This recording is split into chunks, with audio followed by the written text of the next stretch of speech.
Hi, friends! Welcome back to another episode of Express Lane, the show that brings you speedruns in 60 minutes or less.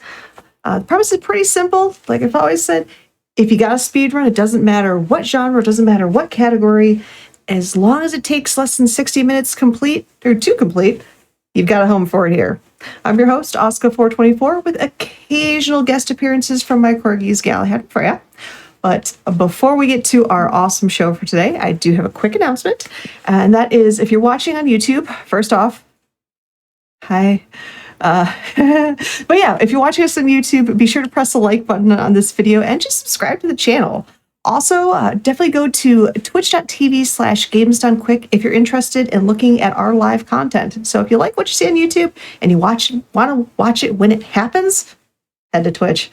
But for today, I've got a nice, cool, and fashionable shirt, and yeah, I like RE3 if you can tell. But anywho, going with the whole cool and fashionable theme, we've got a really awesome set of runs here. We got everything from Fashion Police Squad to Liminal Ranger, Castlevania, Symphony of the Night, SSX Tricky, and to start off everything was a run that just, when I first heard of it, looked so cool, and I had to have it on the show. It is Curse Crackers for Whom the Belle Toils, and that's going to be run by Iota Corp. So, Iota, what is this run, and why are we just finding out about this on GDQ now?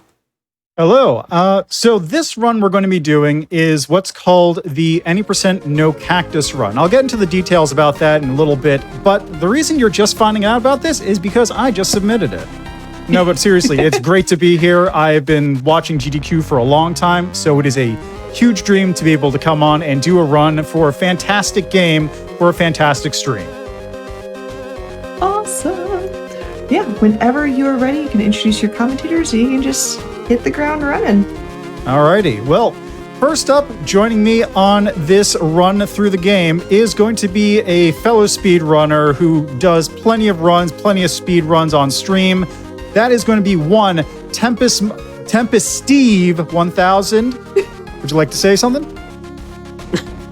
I'm surprised you decided to go with that one. Hi, friends! You might have heard me not too long ago on Bargain Bin for Gravity Circuit, and this was actually what my schedule was more than accommodated for. And let me tell you, I am honored to be joining Iota here. It's a funny role reversal because I'm the one that's normally asking this fella to commentate for my runs. So whenever he comes to me for something like this, I am intrigued, but also proud of him for being the one to showcase this fantastic game. You have no idea how much I wanted this to be on the GDQ channel, and we finally get to do it alongside a very special guest. Yes, indeed. So that special guest is none other than one of the developers of this game, one Min Braun. Min Braun, would you like to say anything?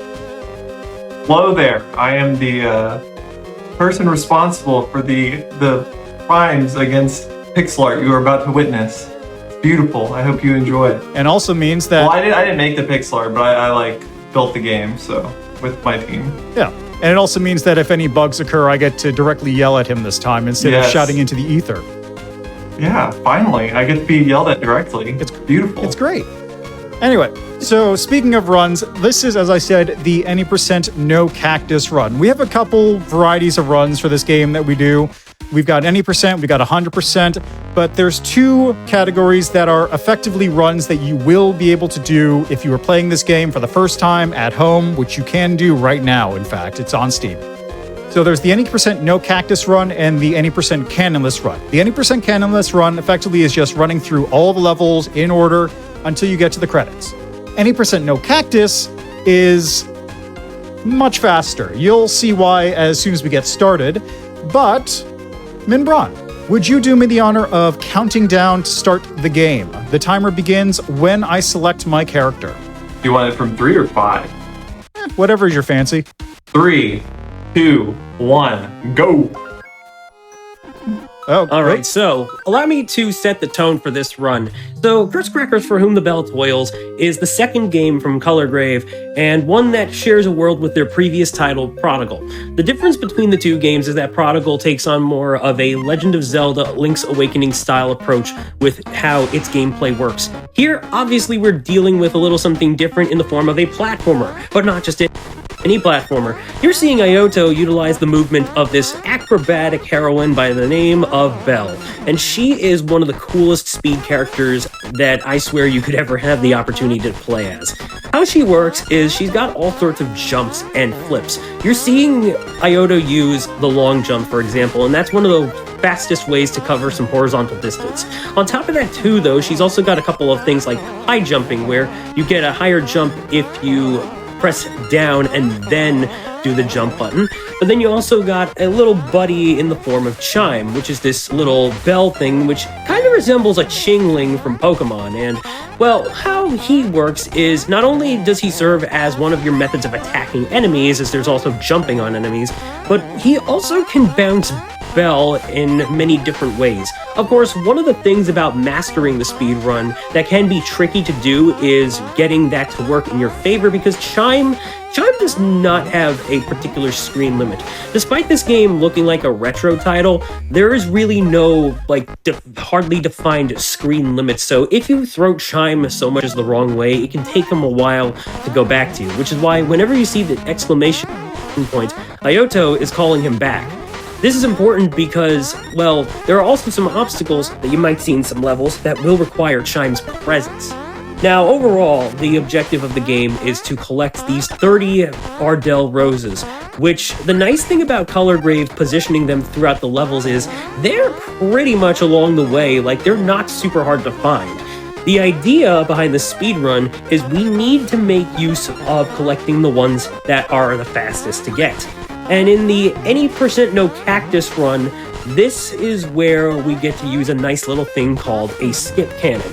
Every second level within the first 3 worlds, we will have this giant contraption, which will essentially act as like the warp cannons from New Super Mario Bros. To bring us on over to the next world.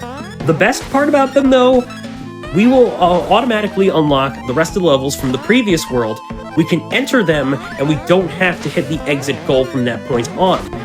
By doing this, we can revisit some levels, go and collect the roses, exit the level, and the game will still have that collected for us. And this is just about true for any collectible within Curse Crackers on the whole. It is that amazing. And let me tell you, there is just so much to enjoy about this game on the whole, but essentially Ioto needs to make very cautious movement because you're noticing that Belle also has 3 points of health, and the only way to recover them is by hitting those checkpoints. Other than that, there is not really much else for options on how to get through that. So that's where this game's overall difficulty can present itself. But other than that, it is generally manageable and very, very simple to pick up. Yeah, go ahead. No, that's fine. I will say, I did not really speedrun prior to this game. My only experience speedrunning was the previous game from the developers, Prodigal, and also Katana Zero, which I speedran very unprofessionally prior to the game's launch. So I'm world record holder for about 30 minutes and then the game released. But yeah, this game is absolutely incredibly easy to pick up, learn how to speedrun. I'd highly recommend giving it a shot. So yeah, you were going to say, Min? What I was going to say about the difficulty and the health thing you were talking about, one thing we try to do is we try to make the game where it's accessible to all levels of play. So you'll notice that there's an empty slot that you just put a key into. There's a pocket that you can put different items into, and by doing side quests with all the different casts of characters that we have, you can get artifact items, and those items are quite powerful, some of them allowing you to cheese different mechanics, heal yourself, and there's even a bandage you can buy from the shop. So there are a couple of ways you can get extra health and cheat your way through things if you're having trouble somewhere. Yeah, the overall idea behind the currency or economy behind this game is that if you die, there will be a bit of a drop regarding the coins that you've collected in this level. Not necessarily overall. There is one exception to this, but I doubt we'll be seeing this. Generally, it works a lot like Shovel Knight, where if you die, you have to, you're going to want to collect the treasure or whatever was left behind by your body, and if you die again, well, it's gone for good. The one exception to losing stuff like at all is what happens if you get a maximum wallet, which, as you can probably tell by the 3-digit number, would be 999. In that case, your coins will suddenly, like the next time you die, it'll just go to 667. So yeah, that's the general exception to that. Other than that, we don't really need coins for too much, aside from what Ioto picked up, which that's an arcane key. That's going to be pretty useful a little later on. Now, in the overall main story, there are 5 worlds in total. There's the circus, there's the ruins, we have the swamp, which is what we've just brought ourselves into, and then there is the library, and finally, the Astral Temple. The Astral Temple requires us to get those 50, or that's 20 too much, 30 Ardell Roses, because the story check requires us to have those in order to open up the gate to it. Now, there is a bit of an exception. Most recently this year, version 1.2 of the game, and this game gets updated a lot. Min and Color Grave have put a lot of updates into this game ever since its launch. There are 2 playable characters now. Earlier, you saw a knight by the name of Clyde getting kidnapped by one bunny girl named Bonnie. Well, she's Belle's rival in this quest, but she's also the other playable character, and in her speedrun, you don't have to get any of the Ardell Roses. You just need to get all the way over to the library world, beat that boss, and then, yeah, you're already well on your way. It's surprising. Honestly, Min, what did you decide to do that, if I may ask? I mean, I wanted to play as Bonnie from the beginning. I'm kind of far more obsessed with Bonnie than I am Belle, and I think she's a lot more fun to play. I think Belle is awesome, and she's definitely one of my favorite platformer characters that I've played in a long time, but I am all in on Bonnie for sure. So we wanted to do it, we just kind of ran out of time, and when we did that update, it opened that door for us to do it, so right. Why not, right? Now, mind you that the stuff that you can unlock with this game, it's not necessarily easy to grab just like that. I mean, this game is a Steam exclusive at the moment, and so, I mean, if you want to do the speed run without necessarily having to do the main game first, we could probably help you out there, but let me assure you that if you want to get stuff I want to say the traditional way, because, you know, that's the fair way of putting it, then yeah, this game has a lot to offer on the whole. Just by beating this game alone is where the cactus room that this category name mentions us not being able to use suddenly comes in. And that's just like a cheat code room, basically.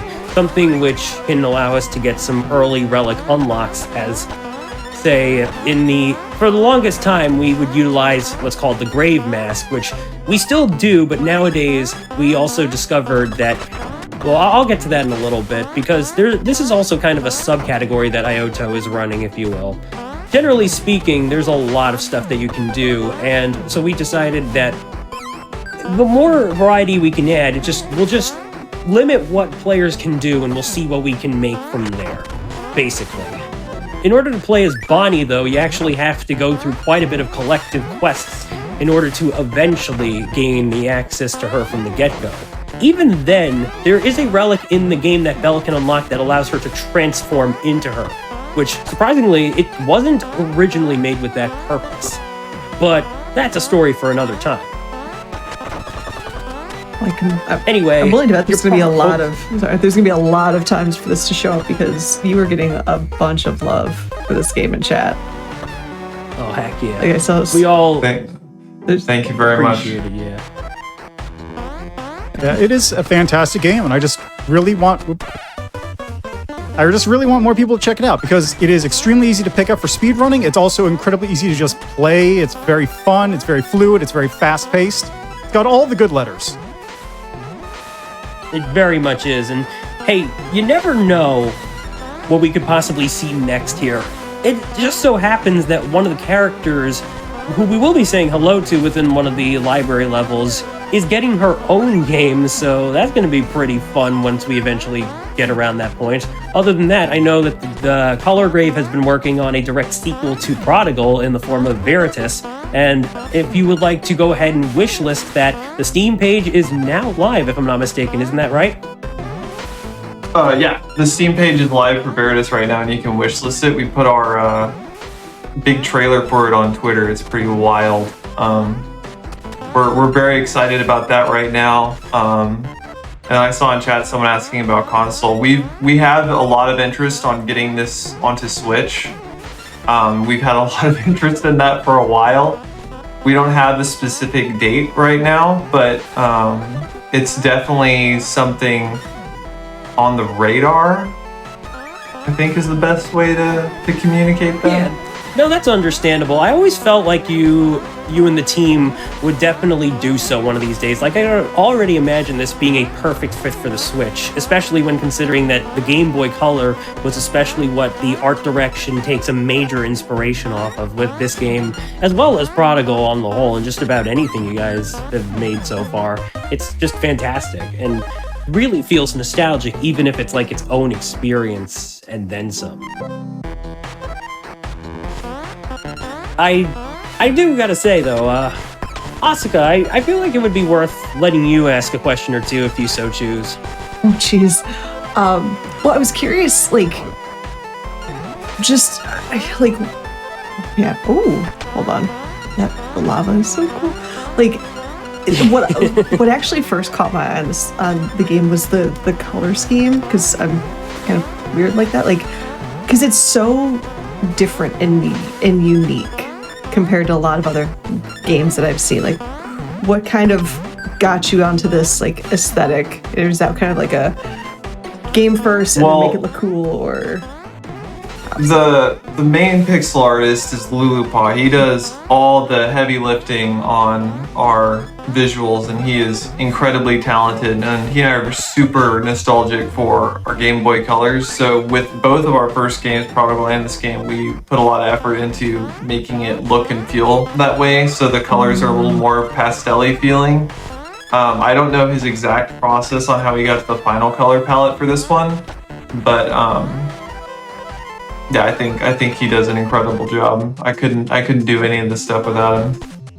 I actually noticed. So, a brief interruption, sorry. We're running into our first boss of the run, and this is Artis, or Argus? Artis? Like, I get some of his letters wrong, but yeah, you would find it weird that the first boss we see in this run is actually Pong. But yeah, that's basically what it is. So those slots that Shine fits in, it causes the gate to go on the other side, and that's about it. The general RNG that this guy throws at us is just where he throws the ball, and he can certainly be a bit of an annoyance that way.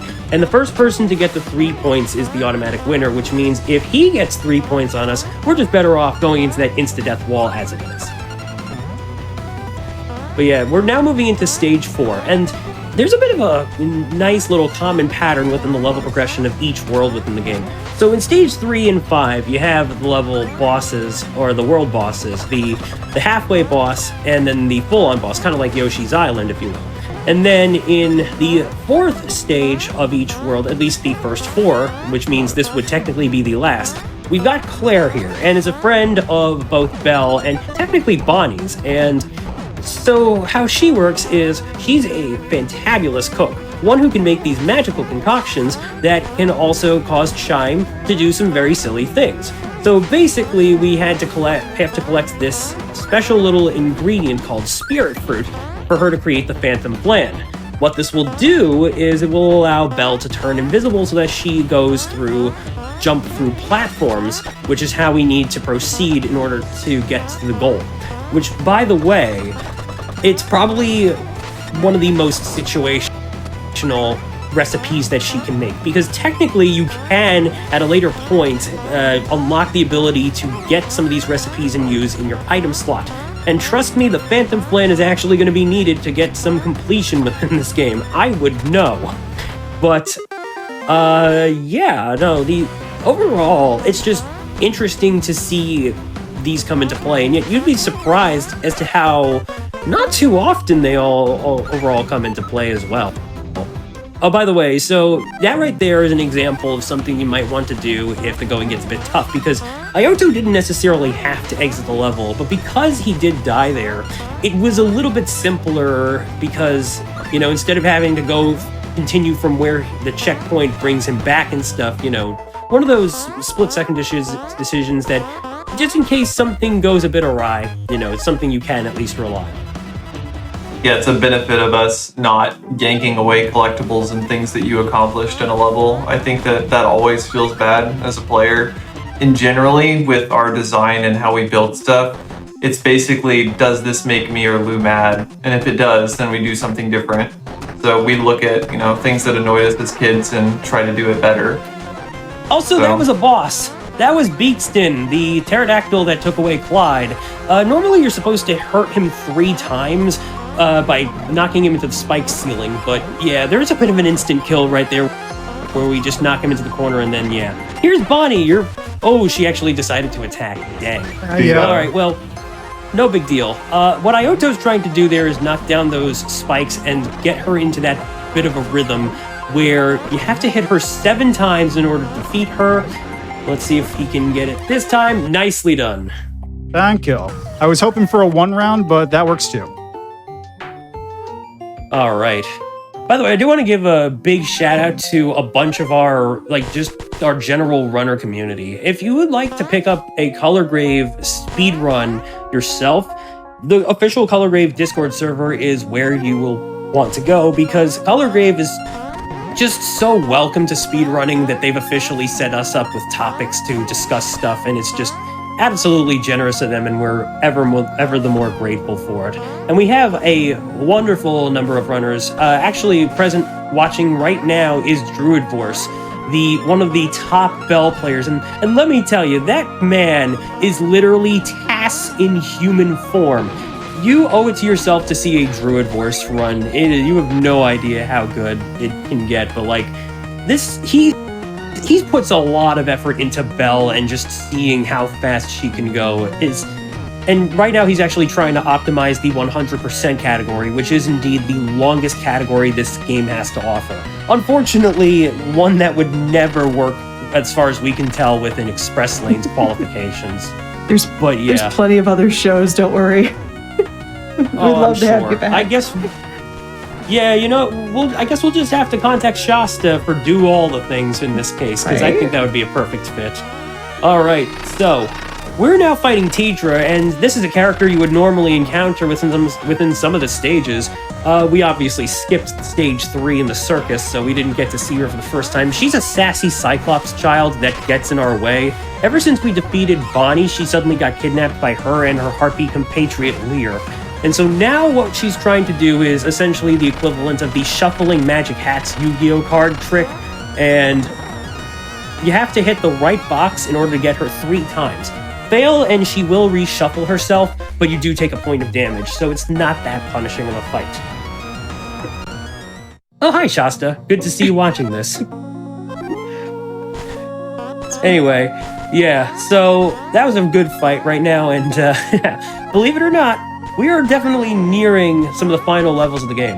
Now that section right there, you noticed that when Chime fit into the hole, he caused those blocks to activate. So if we have something like a double jump item such as the Spark Bangle or the Graven Mask, there's a nice little trick which causes Belle to clip through the blocks and get pushed out.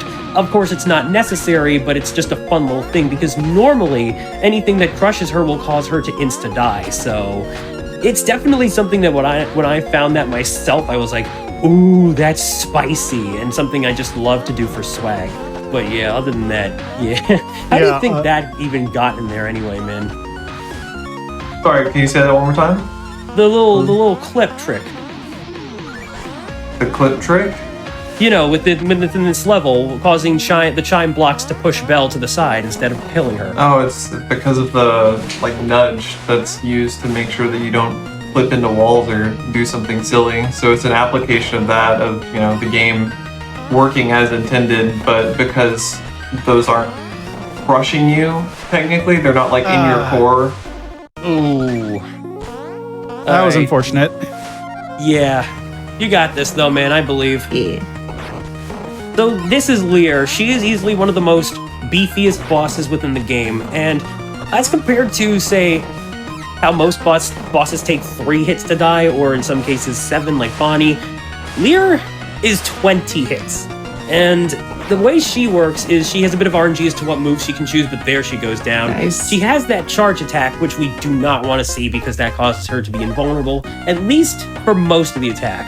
You can potentially get an extra hit on her within the first few frames she does the attack, but that's about it. So now that we've beaten her, we have to go into this room. We talk to a woman called Blind Gaze, that giant lady right there. And all I want to do is see you turn into a giant... I'm sorry, I can't Steven Universe for the life of me. Anyhow, yeah, so that she's called a scale, and yeah, this game has quite a bit of interesting lore, so I highly implore that you guys check this game out and try to play casually to see what you can learn about it. It's really fascinating, really. But other than that, I mean, let's see, we got a few more levels to go through. Oh yeah, I should mention that in the any percent category, we use this code to unlock just about each of the levels, meaning we don't have to hit the goalposts at all. The funny thing about 5-2 or Astral 2 is you just need to complete that level in order to get to talk to Blind Gaze. You don't have to beat Tidra, which, hey, that's not too bad. It's kind of funny how that works, eh? It's just a basic story trigger thing, not much else to say. But yeah, right now, Ioto doesn't really have any more bosses for a little while. But once we get to the final stage, things are gonna go really fast. So, Min, I know I've been doing a lot of the talking and all, but I guess if there's anything you'd like to say yourself right now, go ahead. And I'm just sitting here letting you talk, man. You seem to have this down. You've got the commentary energy. You're ready to rock and roll. What can I say? Ioto himself is a fantastic commentator, and you know, I'm just doing what I can to fulfill his side of the shoes. Let me tell you, I am always happy to have this guy along for any runs that he can manage his time for me. He is definitely a friend that I'm more than happy to have along for this journey and then some. And you know, it's just amazing to see how this game has come. So that right there is where we use the key for, because the arcane key, that unlocks a single skeleton door, basically. And because this entire level was played without Chime, getting the normal carry-on key is a bit tedious. Trust me, this saves up quite a bit more time. Other than that, I think I can go ahead and say right now that we will enter the final boss here, which is Liadra, a bit of a fusion, not necessarily a fusion dance, but a fusion of Tidra and Lear. And how this fight is going to work, we've got 3 phases. We have Bonnie's Scythe, and there's a bit of an interesting state where whenever Belle takes a point of damage, she will deal more hits this way. Now, you'll also start to see those fireballs come out, and those can act as ways to heal you, basically. But we want to do as much damage as possible to her, and then we'll move on to the next battlefield. Time will not be on the final hit, but rather, once Liadra is defeated, there will be a cutscene, and the first frame that the text box appears, that will be when we will call time. So let's get ready for that. Also, I'm going to let you all listen to this fantastic vocal theme.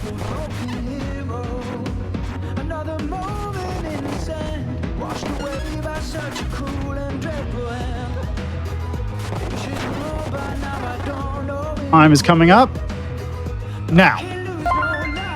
GG, Ioto. That is a PB for me. Yeah. Let's go. Congrats, You'll love to see it. Chad, get your GGs out there. Unfortunately, it did not get under 24 minutes. I was at 24:05 on my timer, but pretty close. Yep. And on ours, yeah, 24:05. Still, a Excellent. PB is a PB. Oh. That was... PB and J for just an awesome run. You bet. You're sweet Bippy there, yes. Oh, man. That was so good to do. I'm still feeling the adrenaline on that one. Man, good show.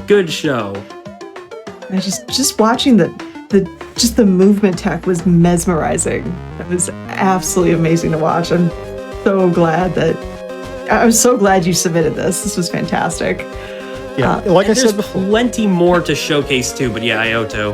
Yeah, so as I said before, it is an absolutely fantastic game to get into in speedrun. I personally had not really done speedruns before this game, so if I can do it, you can do it too. Yeah. Like I said, we have a community within the official dev community. You guys are in good hands if you would like to try this for yourself. We even have folks like Metroid Crime among our ranks. Trust me, we've got plenty of people who have been increasingly interested in this game, and you know, I'm just so happy to accustom anybody that if they would like to try this for themselves to just know what they need to know and all that stuff. This game really spoke to me when I first discovered it, and to finally see it at a GDQ of any capacity is like a dream come true already. And just before it turned a full year old, because this game officially released last year on August 31st. So we're only a month away from its official birthday. Man, we should do something interesting for August. We should. The thing is, we had an event called we had the Chime Circuit at one point, which was an official event where if enough runners submitted an any percent run to the leaderboard for Belle, they basically would add something into the game, and that ended up being the Spark Bangle, which Ioto here played without. So there are options beyond options. Folks, if you would like to try this game, we will be more than happy to show you the way in the Colorgrave server, and you can find the link on the leaderboard. But other than that, Ioto, thank you so much for having me. This was an honor and a pleasure for my first GDQ Hotfix. Thank you so much for joining me, Steve. And Minbron, any final remarks from you as well? Thanks for letting us showcase the game. Thanks, Ioto, for showing it off. Thanks, Tempest, for holding down the floor with talking for me. And thanks, everybody, for watching. It's been rad.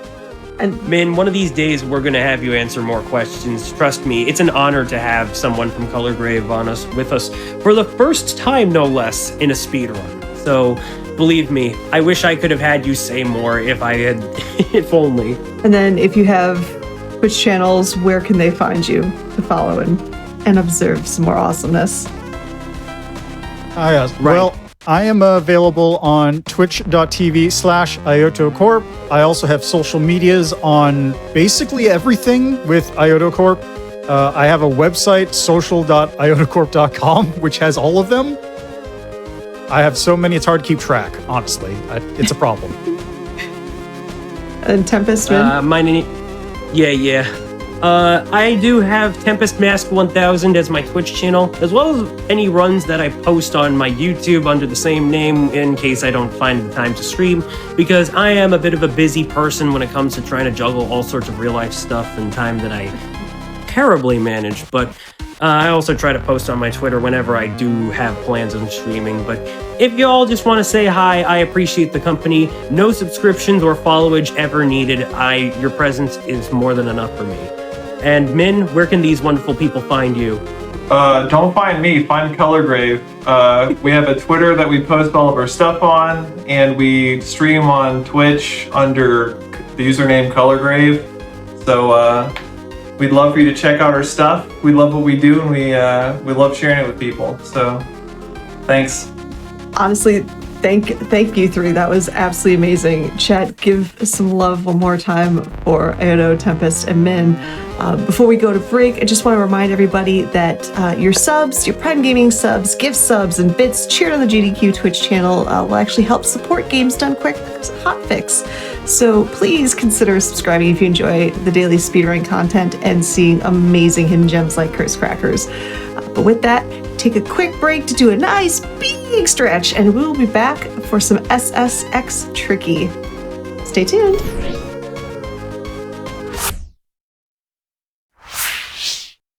Alrighty, friends, we are back with some more Express Lane. I hope you enjoyed that big stretch and a little bit of hydration break. But continuing on with our cool and fashionable theme, because I don't know about you, it's been really warm around here and I don't like it. I kind of like the winter. So we are going to snowboarding with some SSX Tricky with Junior. So Junior, take it away. Alrighty. Hi, I'm Junior, as you heard, and I'm a sucker for snowboarding games, especially retro arcadey ones. So I'm here to play some SSX Tricky a 2001 EA big game that released for a couple consoles, PlayStation 2, GameCube, Xbox, and the Game Boy Advance. Alrighty. I'm going to be doing all races, but without wormholes. I'll explain what wormholes are a little bit more. And I'm going to be using KRE, just because I feel like it, because I love her. Alright. It's a nice outfit. So,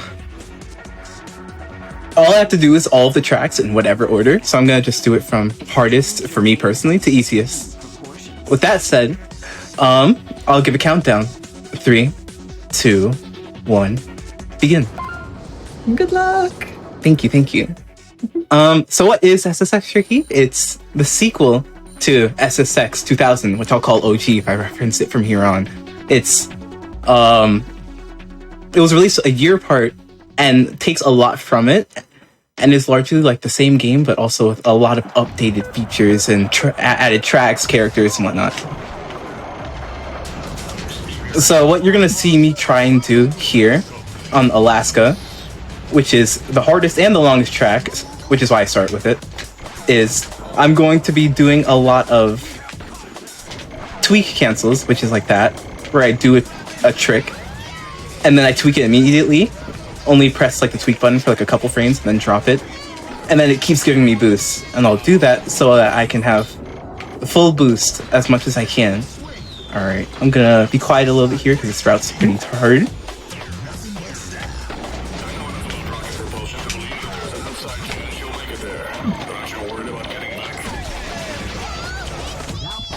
Oops. Okay, that's alright. I wasn't able to fully get that upper route, but that was about the end of it, so I can just do a couple tricks right here. Carefully turn here. Something you might be noticing off the bat is that this track has a lot of ice. The terrain that I ride on impacts my handling in various ways. So like there's powder, like what I'm on right now, sinks my like rider into the snow, so I'll be jumping a lot to like get them out and help maintain max speed if I can. There's ice, which worsens my handling, so I'll have to like really slow down a lot, take wide turns and whatnot. Alright, it's okay. I wasn't able to get up there, so I'll just ride on this ice river right here. And there's also just regular snow. Acts how you would.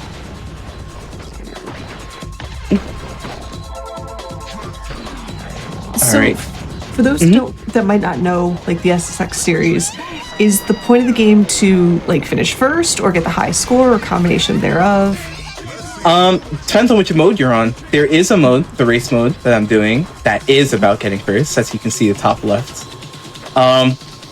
There's also a show-off mode where you race on the same tracks, but they add a bunch of snowflakes, which are like score multipliers, and they like different colored ones do different multiplier. And your goal is to just reach the score requirement that reaches the rank you're going for. Oh, I wasn't quite able to get it up there. That's okay though. As you can see, there are a lot of areas that are like quite tight and require tight handling, which is why this is a track I opt to do first, just so I can get it out of the way. Gotcha. But this area right here is actually the end of it. Like, all of that hard stuff was like front loaded into like the first like 2.5 minutes. And the rest is just a lot of straightaways. Like a lot of them you're gonna see right here. Getting big air so I can squeeze in some Uber tricks. Nah. Oh, There we there's go. definitely been some calls for some let's see some Ubers in chat. So Oh yes. There'll be quite a lot of them I'm gonna be throwing out. nice. Alright, this Alaska wasn't the greatest. It's okay though. I mean, it's the hardest track in the game, so that's to be expected. But there are quite a few other tough tracks that have like pretty cool lines that I'll be showing off soon. Real quick, since I didn't point it out, a big difference in this game relative to OG is knockdowns. I didn't do it in Alaska because the start is pretty finicky. Let me just do a select warp right there. I select and it just throws me in a more optimal spot. Anyhow, if I knock over another rider, then they will get more mad at me. But all right, I'm going into Mercury City next, by the way. If I knock them over, I get full tricky, like full meter out the gate. Like it'll say knockdown and I get all my meter back. I'm gonna be doing a lot in the beginning to make sure that I have full boost so I can do my tricky lineups. Now here, I'm doing Mercury City because it's another difficult track, I'll say. Alright. There we go. Now I'm just gonna focus a little bit on this route right here.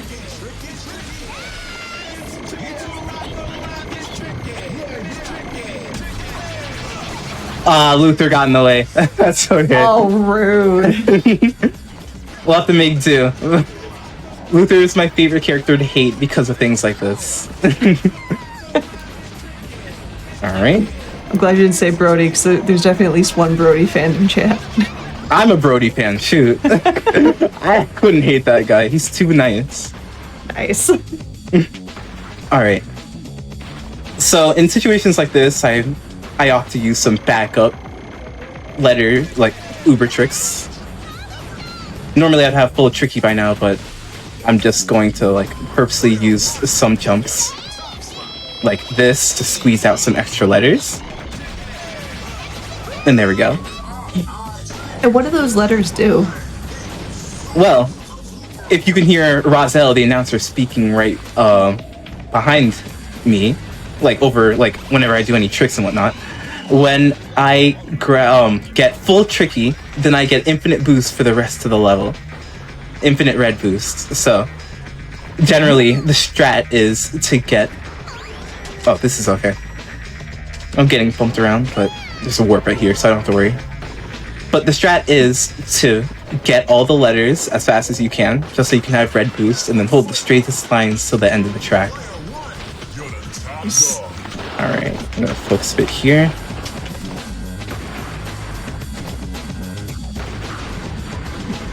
There we go. That's a hidden shortcut, a UFO. It skips about like 20 seconds of the track, like straight out. Of course it'd be a UFO. Makes perfect sense. Yeah, just UFO chilling in the city. What's it called? And I just do a warp after it. Puts me in an even more optimal spot. And now I have to navigate these windmill fans that are operating on random cycles at random speeds. It can be like any sort of cycle. Ooh. That's a first. Oh no. It's all good though. It's UFO's fault. Yeah, you blame UFO. Right now I'm gonna go down and under into the subway shortcut. Go through these pipes. But where the subways are, I'm just not gonna go there. I'm just gonna select warp out. Alright. That's about Mercury City. Now my question, because you run this on PS2, why specifically PS2 as opposed to like a different console? To be honest, it's really just because I have a PS2 that I've had since like before I was even born. It's just been in this house, and I've had these games as well since I've been extremely young. So I didn't have to, like, when I decided to switch to hardware, I didn't have to like buy anything. I only needed to get a new controller, and then and then a capture card. I can respect that 100%. All right, here's Aloha Ice Jam. This is another ice heavy track. Fun thing about this track is that it has a track-to-track wormhole, which is a wormhole in which you fall out of the bounds of the track like a regular wormhole, but then you land back within the bounds of the track. That's technically allowed. Oh, did I jump over that? Okay, we're good. Barely under that. It's technically like would be allowed in like other like categories and whatnot, but like in the interest of just making this run one that like shows off all of the tracks, I'm just not doing it. And of course, now that we've started a console war, also PlayStation Best Console, you can at me at that one.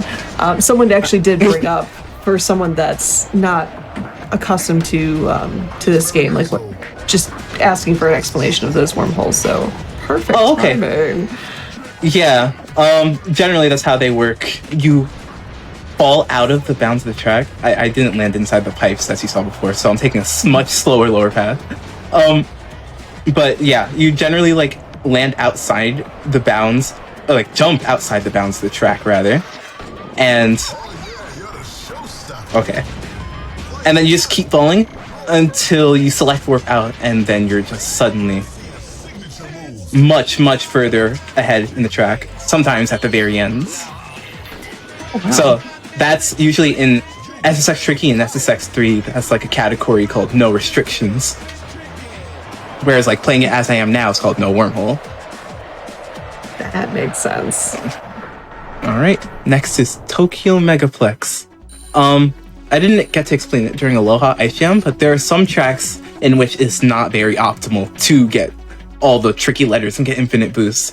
I can just use tweak canceling to maintain all my boosts and just kind of like follow the route like that. That's what some tracks like Aloha Ice Jam do. Here we go. Now this track is unique because it is the only track that operates via laps. It's a one giant pinball machine, so you go up, fly up this right here. And then I'm gonna ride these upper pipe paths right here. Oops. Unless I get knocked out like that, which is okay.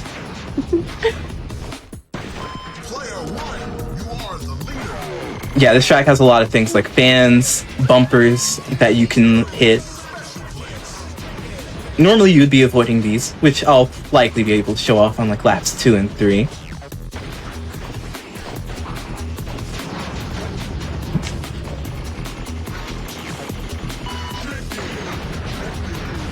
Alright, something I would do here, like, especially when I'm low on boost, is tap boosting. It, like, when I'm at the fastest speed my boost level will allow, I just tap boost to maintain the speed without consuming as much boost. There we go.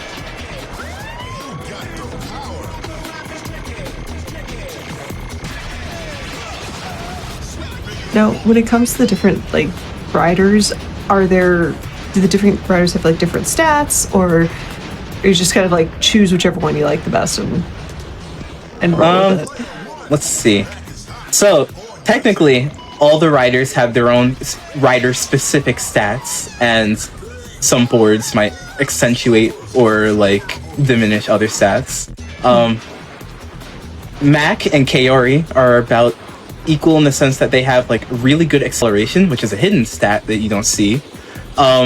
They have really good jump height, which is another hidden stat you don't see, and they also just have really good trick stats, which makes it very easy to get their boost up. But optimally for racing, you want to use like Elise because her stat spread is like the best. With her BX board, the board style I'm using right now, the best balance of speed and tricks. Yeah, ideally, like you want to use her because she's got good stat spread. She's got good uber tricks that allow her to like manipulate her hitbox a lot for wormholes.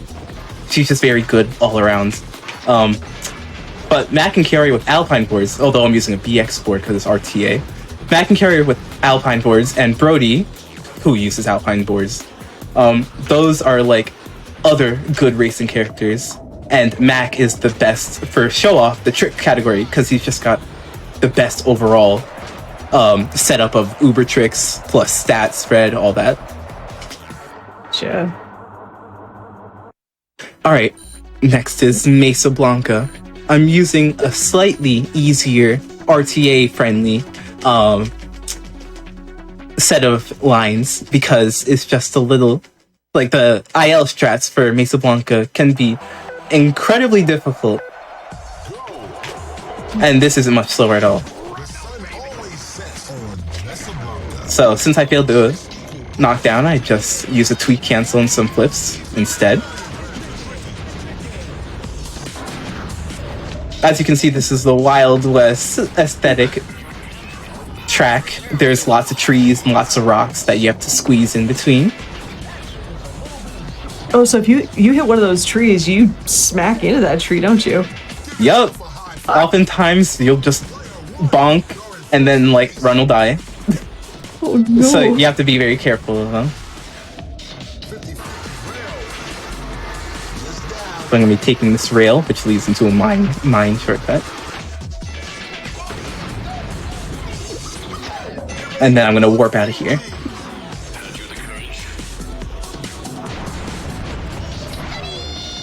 As you can see from like my lack of using Uber tricks and whatnot, this is another track that doesn't require full tricky, even with the optimal lines.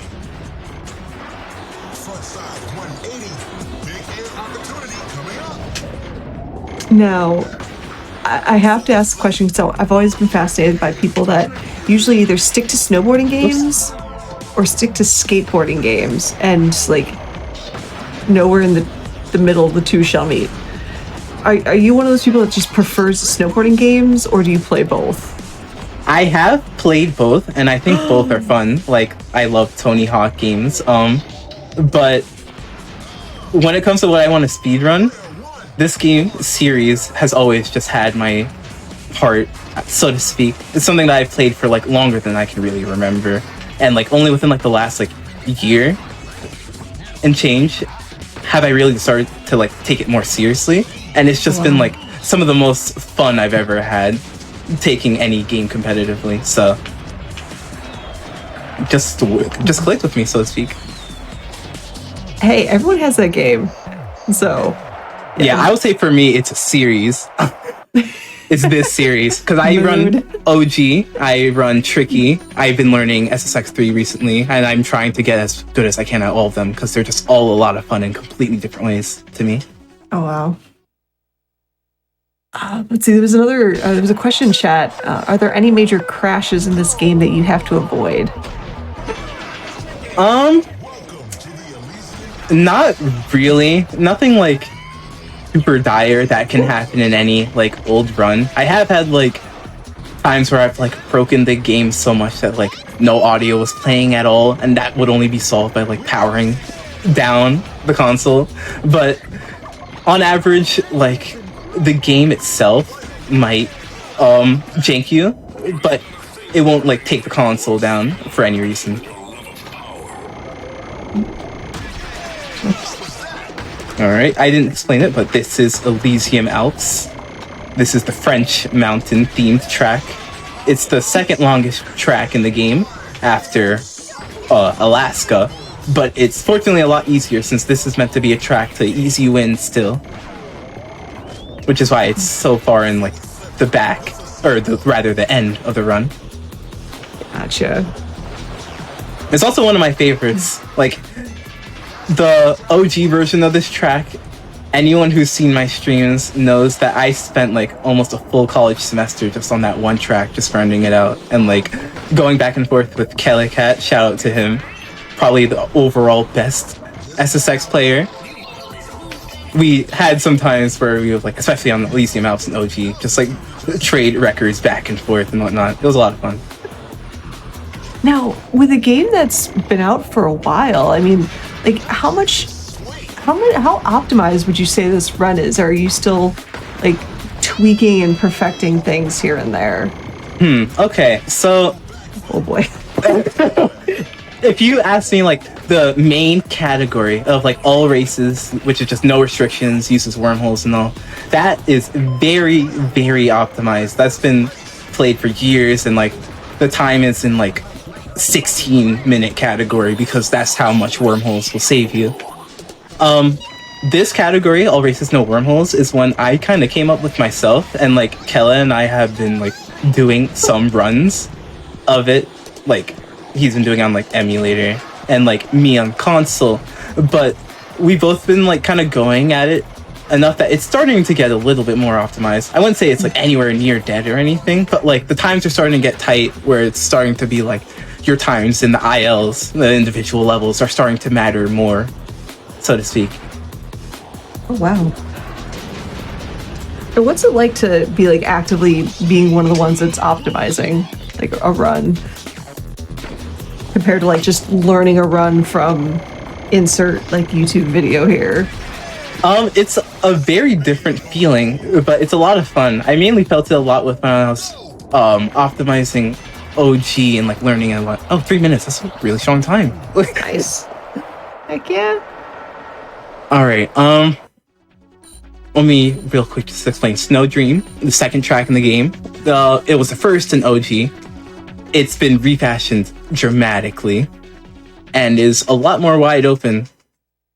Yeah, that's pretty good. Summary of it. It's a fun track. It's one of the easiest in the game, even like to run an IL. But to answer your question, yeah, no, I think it's a lot of fun because it requires a lot more creativity, I would say. Whereas like if I like look at a game like SSX 3 and I look at like the world records and I look at like the strats done, they are all like explicitly done with the intent to like save every possible millisecond. But when you look at a game that's like not really been optimized that much, there's a lot more like wiggle room to like experiment and be like, is this the fastest thing, or like could I do this and like make it work and whatnot. And it's a lot of fun in that regard. Oh, nice. It really like, I guess you could say like pushes my skills of like understanding how the game works in a different way. That makes total sense. And it's funny because it's definitely a game that to this day still has a lot of love, because look at when you watch this back and you can just see just how like the amazingly good vibes that are coming through chat right now. I appreciate everyone in chat. I appreciate all your support. I'm glad everyone's enjoying the run so far. Also, real quick, I want to shout out the SSX community before I forget. It's not many, but like the people that are there are incredibly dedicated to the game series, and like really there's a lot of passion that really shows its way. Alright. The cheese blocks, as I like to call them, push me outwards, so I just had to warp to save myself there. Love it. I call them cheese blocks because they look like cheeses and they tend to cheese me a lot. But they've been pretty nice overall this run. Alright. Last track in this run, Garibaldi. It is the first track in the game, and it's pretty easy, but besides that, the reason why I like to do it last is because at the very end, there's a glitch finish where I veer off to the right, and then I jump, and the finish line extends so far outwards that it just registers me as completing the track like many seconds before I would normally, just taking the intended route. So I'll point it out when it comes, and like that's when time is as well. Okay. Yeah, there was a lot of call for this track like when you started, so I'm sure Chad is quite happy right now. It's probably my favorite track in this game. It's very simple, very friendly. I like the color scheme. I like how many paths it has. It's just all around a good time to run, even like casually.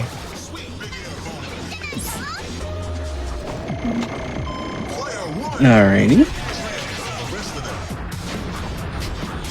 My favorite thing in this game, and OG, is navigating powder, because it's heavily skill intensive, because you always have to like measure like how deep your board is into the powder, whether a jump would save you or waste time or whatnot, and like just really have a deep understanding of your terrain, which is why Untracked, which is like a secret extra track in both this game and OG, is probably my favorite track conceptually. It is my favorite track in OG, and in this game it's one of my favorites because it's just all powder. Alright, another select warp right there. And then there's just going to be a series of select warps right here. Oops. There are all these big jumps, but I don't feel like taking them. I see those glass things getting smashed, and I'm like immediately going to Burnout Paradise mode for all the billboards I have to smash. Amazing.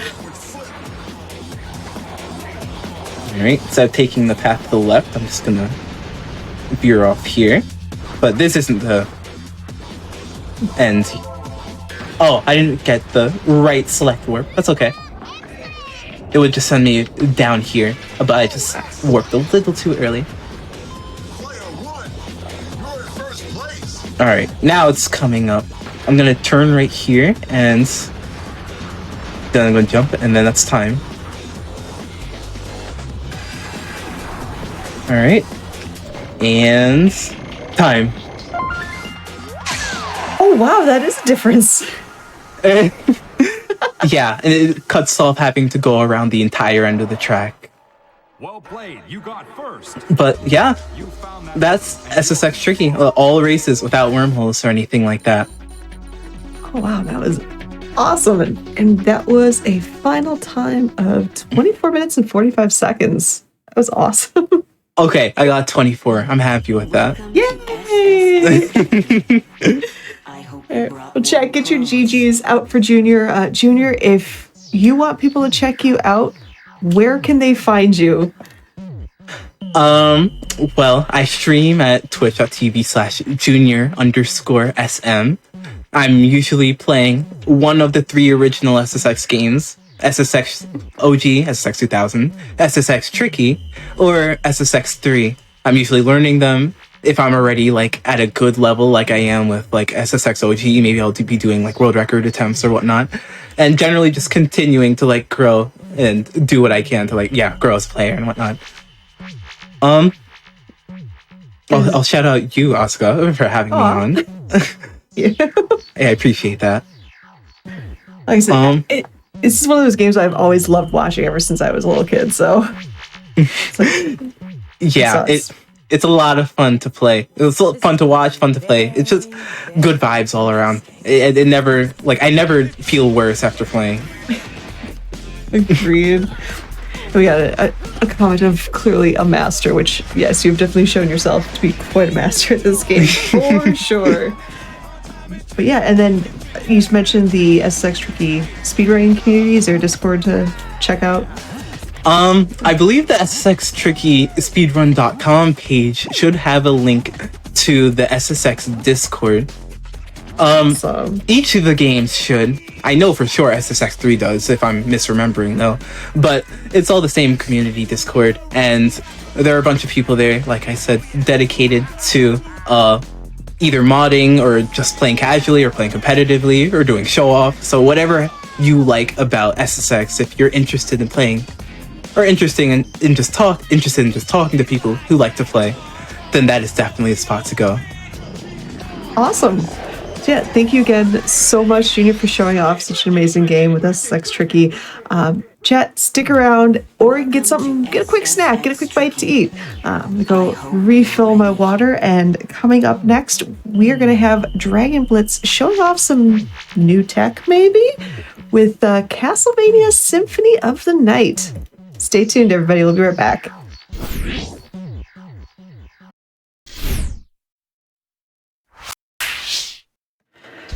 Hello again, friends, and welcome back to Express Lane, our cool and fashionable episode. Before we get to the next run, I do have one little quick announcement, and that is, hey, guess what? Did you know Games Done Quick's actually hiring?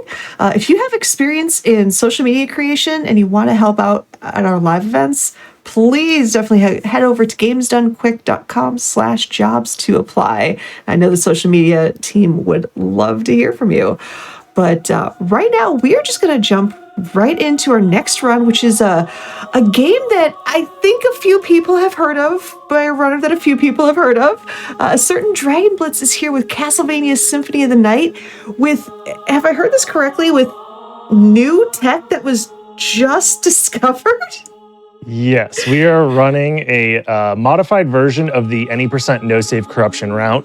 This version of the run takes advantage of the luck mode code. It's like a name code that you can put in at the beginning of your playthrough, and it modifies your stats.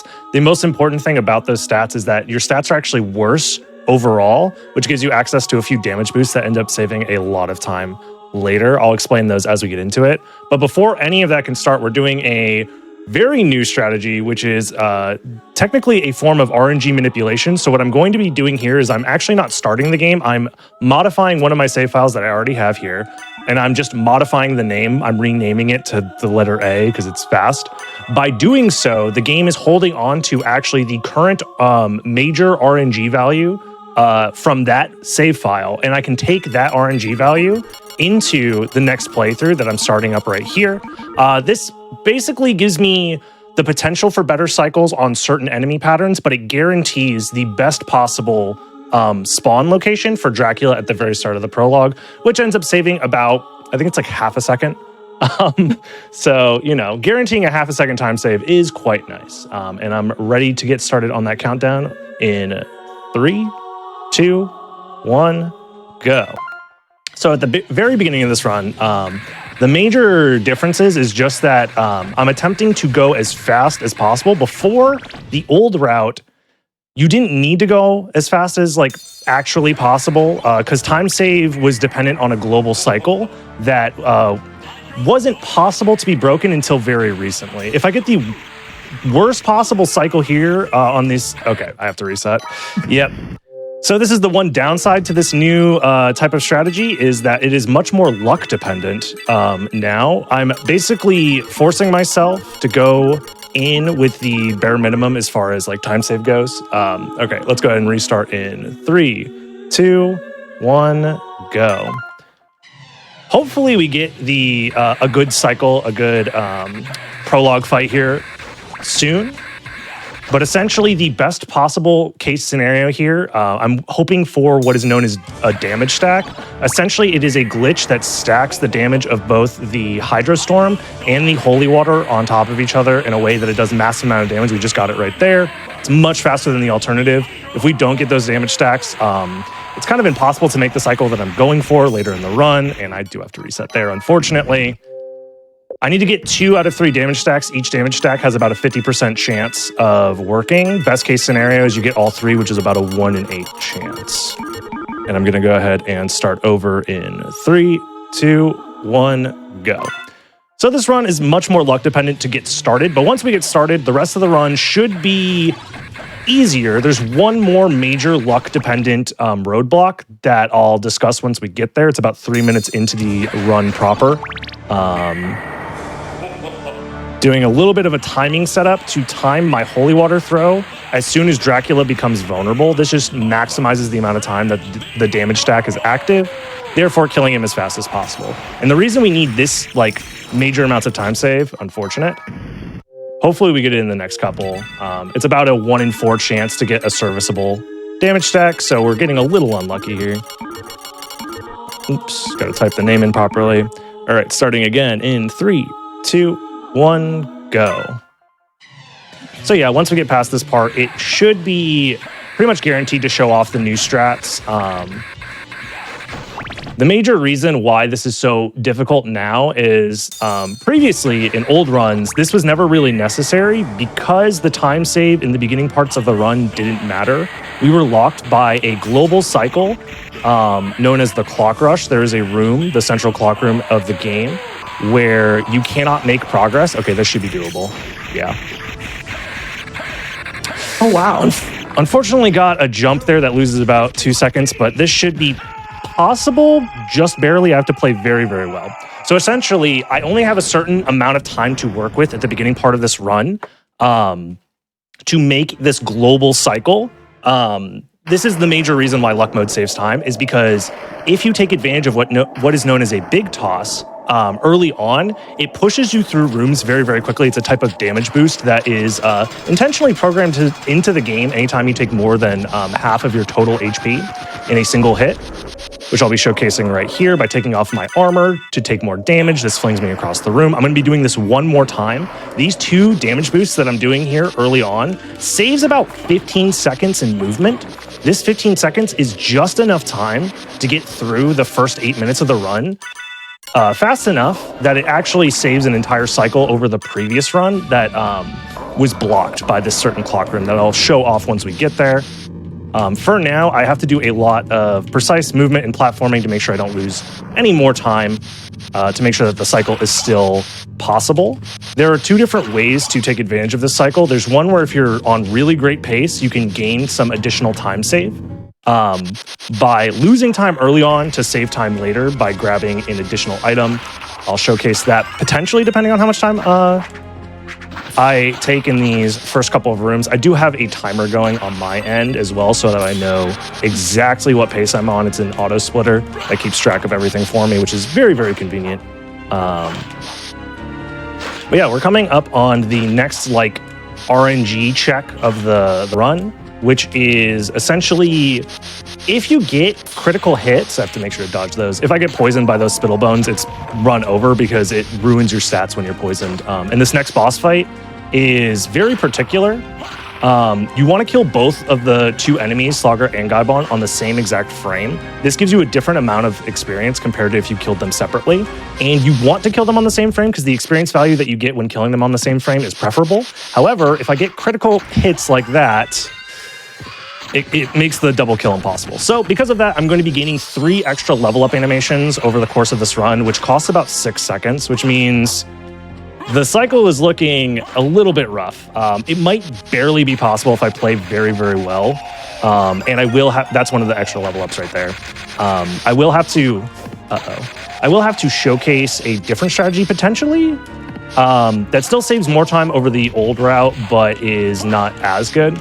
Essentially, there's 2 different ways to go about this early clock cycle stuff. You can either do the route as we did previously in the old any percent before luck mode, where you would grab the garnet item. This is a sellable gem, which is used for an upcoming glitch later in the run. The garnet sells for more money, and it's in a more convenient spot to grab. However, it's tougher to get to it in the clock cycle because you have to spend 5 extra seconds to go out of your way to grab it, but it ends up saving, I think, about 15 seconds later on if you use that option.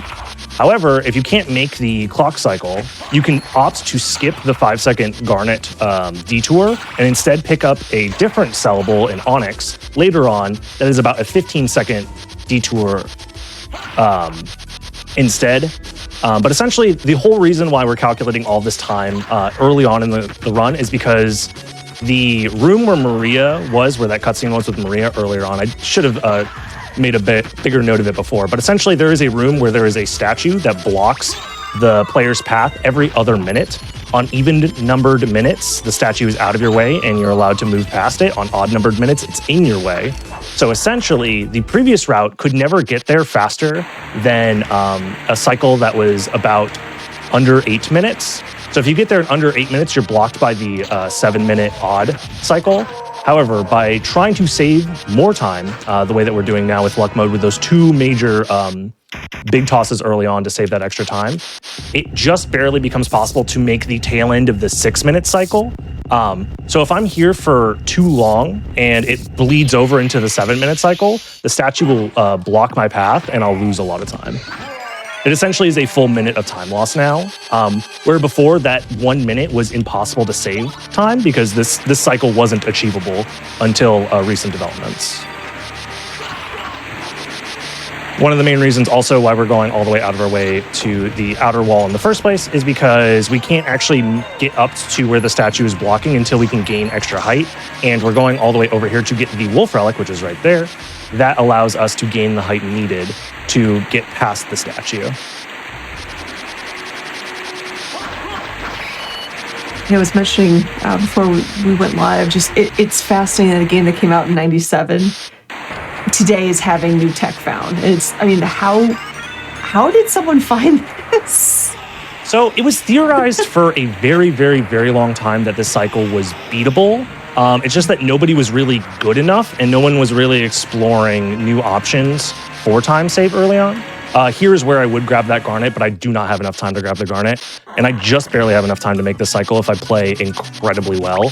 So let's hope and see if we can get it. It'd be really, really nice to showcase this.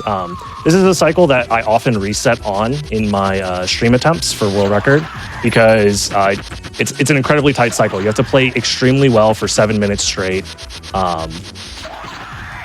But yeah, if you get the cycle skip and you don't have to wait that extra minute, it is a insane amount of time save. Already the world record has been lowered by about, I think it's about 50 seconds to where it was like a month ago from just basically cutting out of a minute of waiting. Uh-oh, this might not be possible anymore.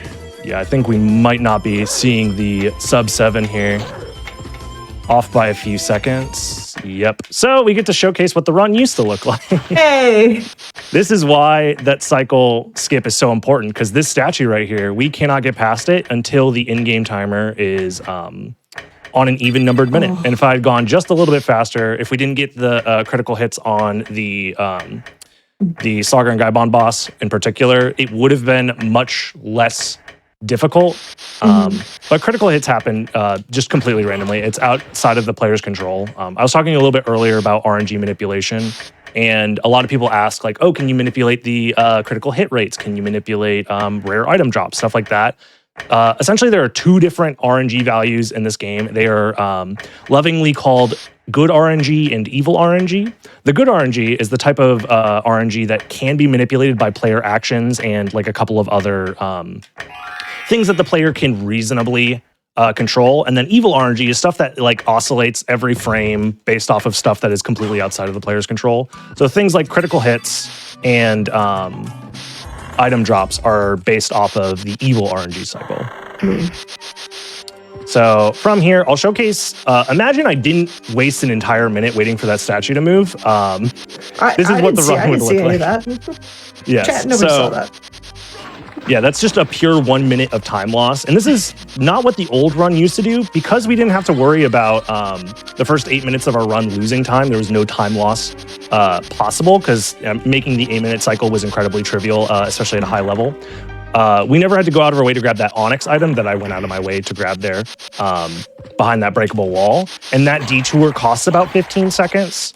So this is the alternate route where, assuming you're able to make the cycle that is under 7 minutes, it's still faster to take the 15-second detour, because, 1 minute of time save minus 15 seconds is still 45 seconds of time save, so it's still worth it. At the world record level, I no longer go for the Garnet as a backup. The run is a little too optimized for that. I was hoping to showcase the full cycle skip, but it is incredibly difficult and relies on good luck sometimes.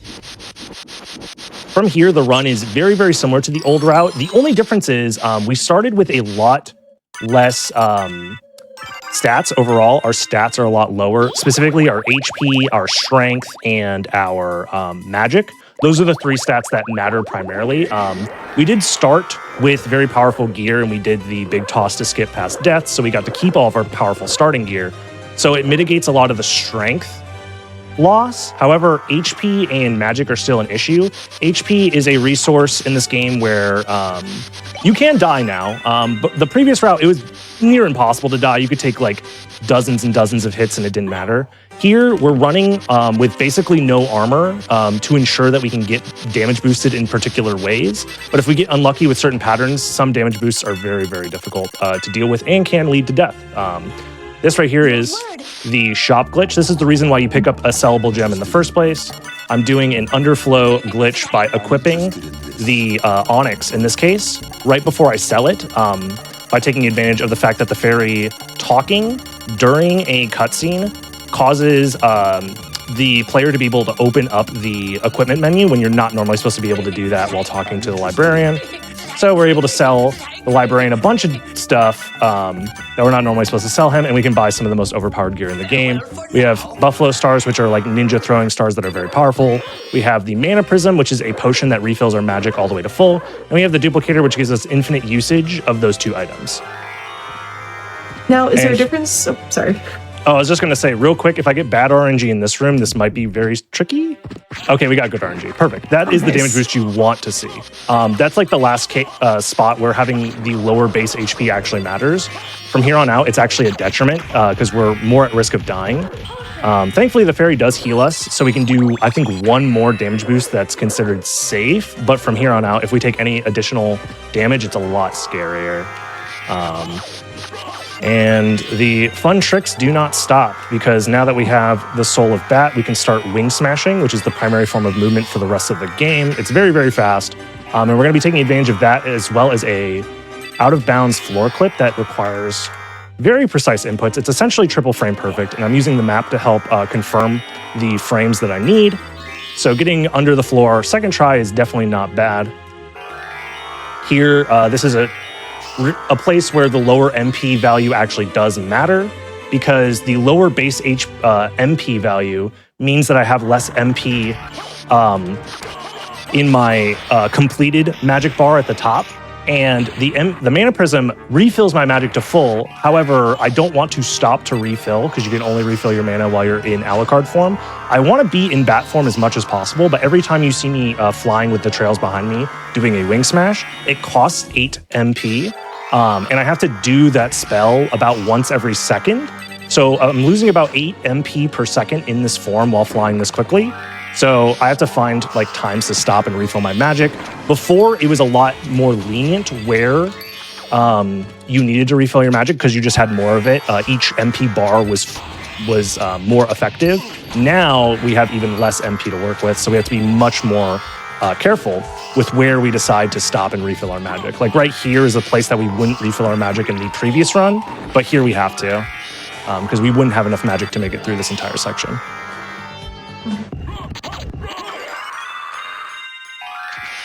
Yeah, most of the boss fights are incredibly trivial in this game because the game gives you very powerful gear, and then we buy even more powerful gear.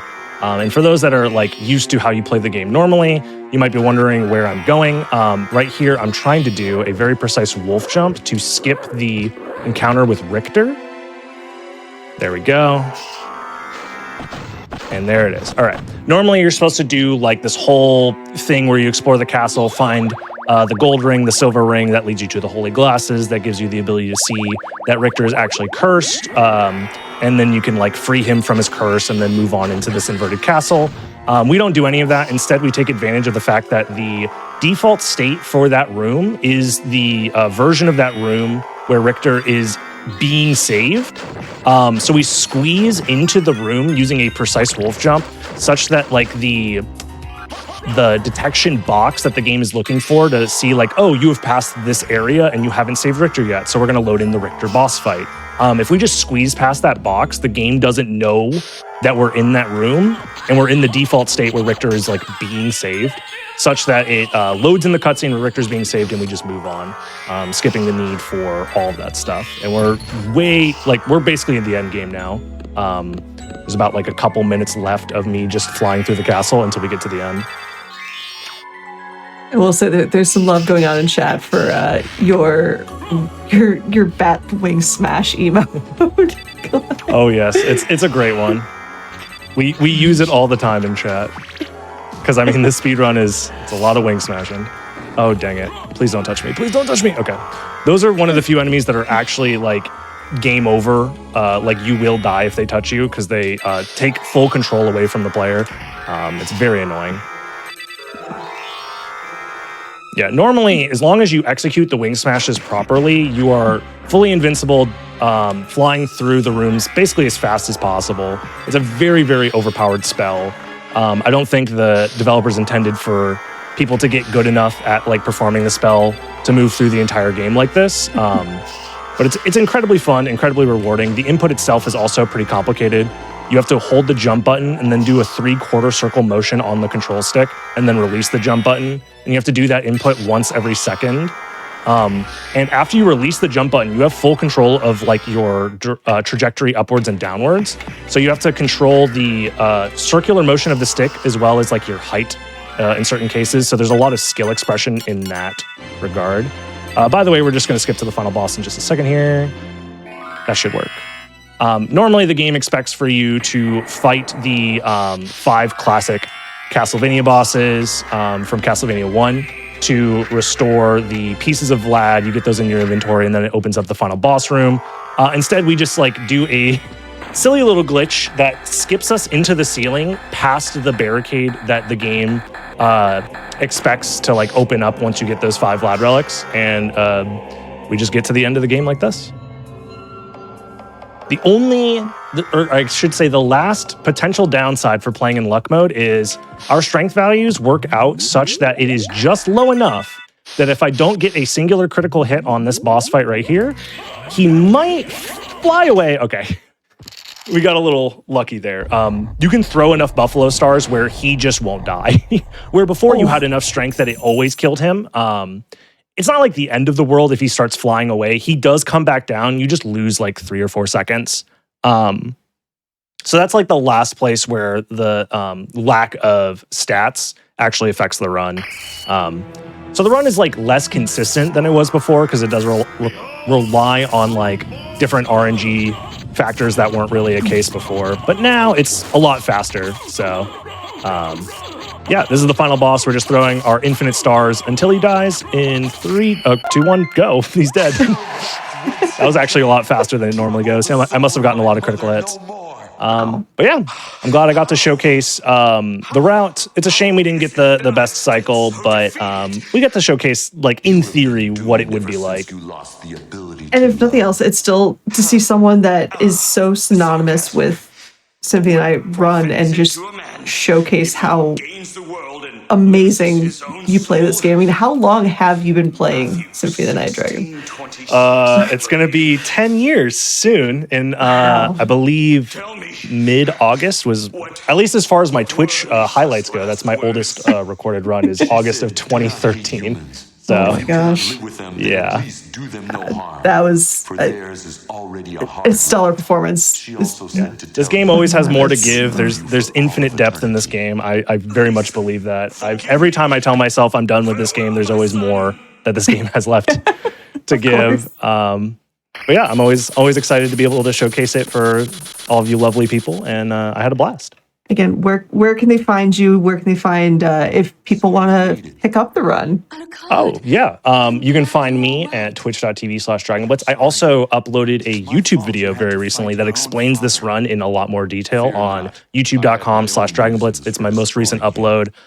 It's titled, I accidentally broke Castlevania Speedruns Forever, I think is what I titled it, something along those lines. Because it really does break this game wide open. A full minute of time save in a run that was very much optimized to like just a month ago is definitely a big development. So absolutely. Chat, get your GGs out for a Soden legend himself, Dragon Blitz.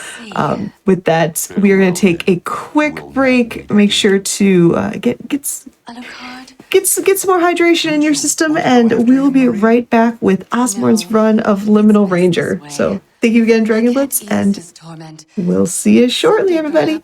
We will meet again, and on that day, maybe.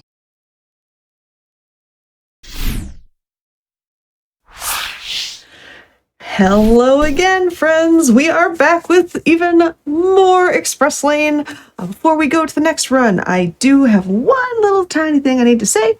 And that is, if you missed out on any of our other Hotfix shows or past events, make sure you check out the VODs over on youtube.com/GamesDoneQuick. And again, if you're watching us on YouTube, hi, I'm doing that awkward wave again.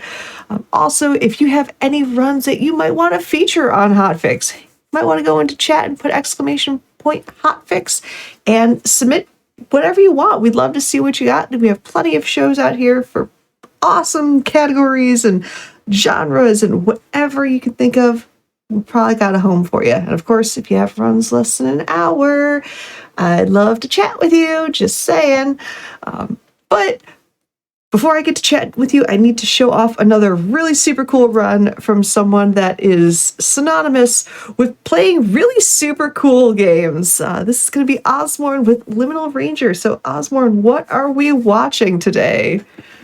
Hello, everyone. My name is Osborne. I'm so glad to be here on Express Lane because this show is about games that are under an hour, and that's all that I run. I do not run any games that are more than that, so this is right in my wheelhouse, and I'm so glad to be on and showing some amazing games to y'all. Today we're playing Liminal Ranger. It is a one-man project game that is on itch.io right now. It is pay your own price, and so if you can, I highly recommend donating some money over to the dev because this is a passion project of his, a game made by Yatoim Tap, as it says on the top of the screen.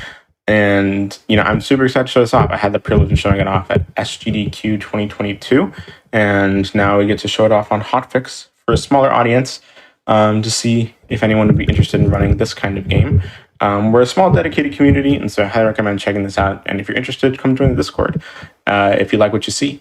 But without further ado, let's just get straight into the run. Timing's going to be...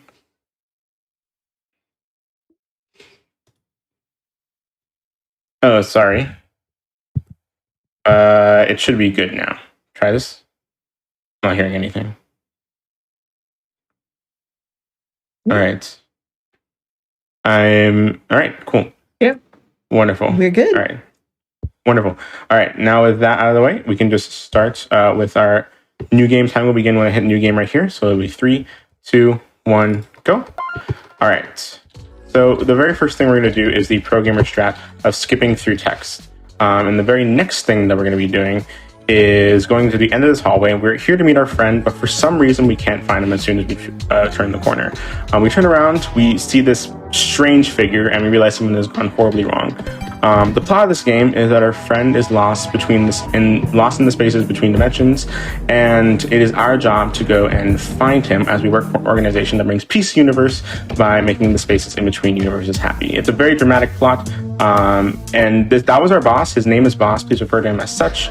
And we have a tutorial, but we're too fast for it, and we don't really need it, and so we're going to skip it entirely. And so the very next thing that we're going to be doing is using the spray in order to kill that enemy, and if we're good at the game, that is the only time we should use it. You also saw that I had a hammer to break glass, because what else would you do with a hammer? And we also have this pogo stick. The pogo stick, on the second jump and every jump after that, it'll be really high, and so you want to kind of keep your momentum by not staying on the ground too much. At the very peak of our jump, we're going to use that coin in order to teleport our way. The teleporting coin, you just left click to shoot it and then right click to teleport to wherever you shot it. And we will only be really quick about the rest. Ooh, like that. Hold up. Unfortunate setback when we fall off that edge, but it's perfectly fine. There we go. Thankfully, we don't have to break this glass again. We want to wait for these enemy cycles. The enemy cycles are like the worst thing about this first level, because if you make like a little bit of mistake, your enemy cycles are going to be slightly off, and so that's going to be like really disappointing to deal with. Sometimes you can get it back on depending on like how much time you lost or how fast you can recover. But what we're going to be doing is essentially collecting 4 mementos or collectibles on each side of this map, because in the plot of this game we meet spaces that are like personified by shadows on the wall, and the spaces in this game are like not happy because they believe that no one like appreciates them, and so we collect memories, and the memories are like personified in by like soda cups or different collectibles in the game. In this case, soda cups and benches. We're collecting all the soda cups right now, but the benches are on the other side of the map. We're gonna reset checkpoint after getting that last one, which is why we collected that checkpoint specifically in the back. And so we're going to bring back the coin, call it back, and then leave it here. That's going to be something you're going to see us do a lot, where we just take the teleport and we leave it at the center of the map, and as soon as we go collect everything, we teleport back to where we put it. This is normal ending, so I'm actually going to skip getting all the secret mementos. If you want to see the true ending for yourself, I suggest playing the game. Now we're going to go and get all of the benches. Originally, in the early routing of this game, we would get the benches from top to bottom in this giant dilapidated building you see on my right. But now we're going to get them from bottom to top originally. Now we're going to get them from top to bottom. I don't trust the enemy cycles there, so I'm going to get rid of these enemies, please. And unfortunately, we do have to wait for this guy to turn around, because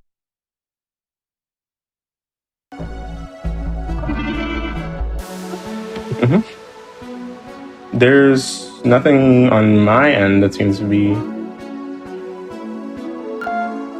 It might be streaming to Discord. Because I know it's messed up. Do you need me to cancel the Discord stream? Okay, cool. Yeah. Cool. And Ray, could you right. send me a link? No worries. Just some technical difficulties, friends. No worries.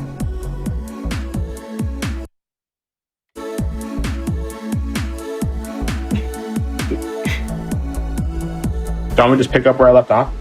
On the run? All right, cool.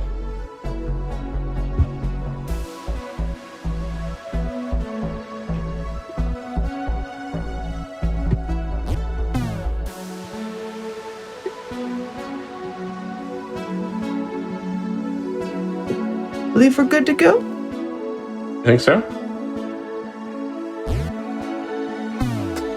Question mark? All right. Oh, you was like, sorry. 3, 2, 1. All right. And then we're going to be going right now. Sorry about that. Sorry about those technical difficulties. We're going to be continuing. We're going to grab this checkpoint and then we're going to be falling down here and going back to where you put the coin after we collect that final bench. And now we're going to be using the spray on that final enemy so that it doesn't get in the way with us. And since we collected all of the mementos before talking to this space, we get to skip like the first interaction that we have with it. And so after that, we're going to go back to our boss, and now we're introduced to the mechanic of like getting rid of an item and then upgrading an item. We're going to get rid of the spray because we don't really use it throughout the rest of the run. And so now we're going to go to the second area, Belle Hotel, where we are going to be using the alt ability that we just got from the upgraded hammer. And believe it or not, that just allows us to fly. And it's as broken as it sounds, even though it's technically like an intended mechanic. And so it just allows us to skip the majority of the game here. I'm going to wait for these cycles just to be safe. And so after that, we're going to break a few more glass panes and then collect this checkpoint for safety. I'm going to switch over to the pogo stick here because technically what it is a little faster to use the hammer in this section. You have a little bit more control, and so you have a little bit more control of yourself in the air when you're using the pogo stick. And so you're supposed to talk to that guy right there, and he was supposed to give you like the mission about, oh, he's lonely and he wants to like see all the memories of the people that spend time in his space. But you can actually just go around the wall that's preventing you from talking to him, or preventing you from like going out of that area. It just doesn't reach all the way for some reason. And now we're going to be collecting all of the light switches here. The light switches and the chairs are two things we're collecting a lot in this area because the space that we're working with is like a hotel room. We're gonna be falling down here. The reason that we used the hammer right there is mainly because since like you didn't talk to the space the first time for some reason, you there's like a invisible roof or like an invisible ceiling throughout the majority of the level, and so like you can't, like once you go up you can't go down in certain spots. It's really confusing. I don't know how it, like why the level is laid out like that, but in just some spaces it is. We're going to collect this checkpoint on purpose, and then we're going to be grabbing this we're going to be grabbing that chair, getting hit by an enemy, going back to the checkpoint, grabbing this chair, and then we're going to grab this final chair, and we're going to go back down to space down here. Perfect. And that should be the end of this level since we collected all four mementos or all four collectibles on each side of the map. And we're going to be talking with this space, and since again we collected all of the memories before interacting with it, we just get to skip the first interaction. Here the game wants you to get rid of another item after talking to your boss, but for some reason during this section you can just move, and so like on the screen we're supposed to like get rid of an item, upgrade an item, and so if you reach that checkpoint and then just walk forward, you'll be able to walk into the portal that leads you to the next area. And so that's that. Right now we're following what we believe to be like the spirit of our friend that we lost in that space several years ago. But it's never like confirmed, at least not in the normal ending, that this is them. And so I highly recommend getting this game and trying out the true ending for yourself to see what this game has to offer in terms of just its small story. And so right after we go here, we're going to be visiting visiting the space that we lost our friend in several years ago. You probably saw like a red corridor that looked exactly the same as the opening map. And so after that, we're just going to put the coin right there, and that's going to be really useful to us because it just allows us to go and get the collectibles and then immediately go back to the very beginning of the stage.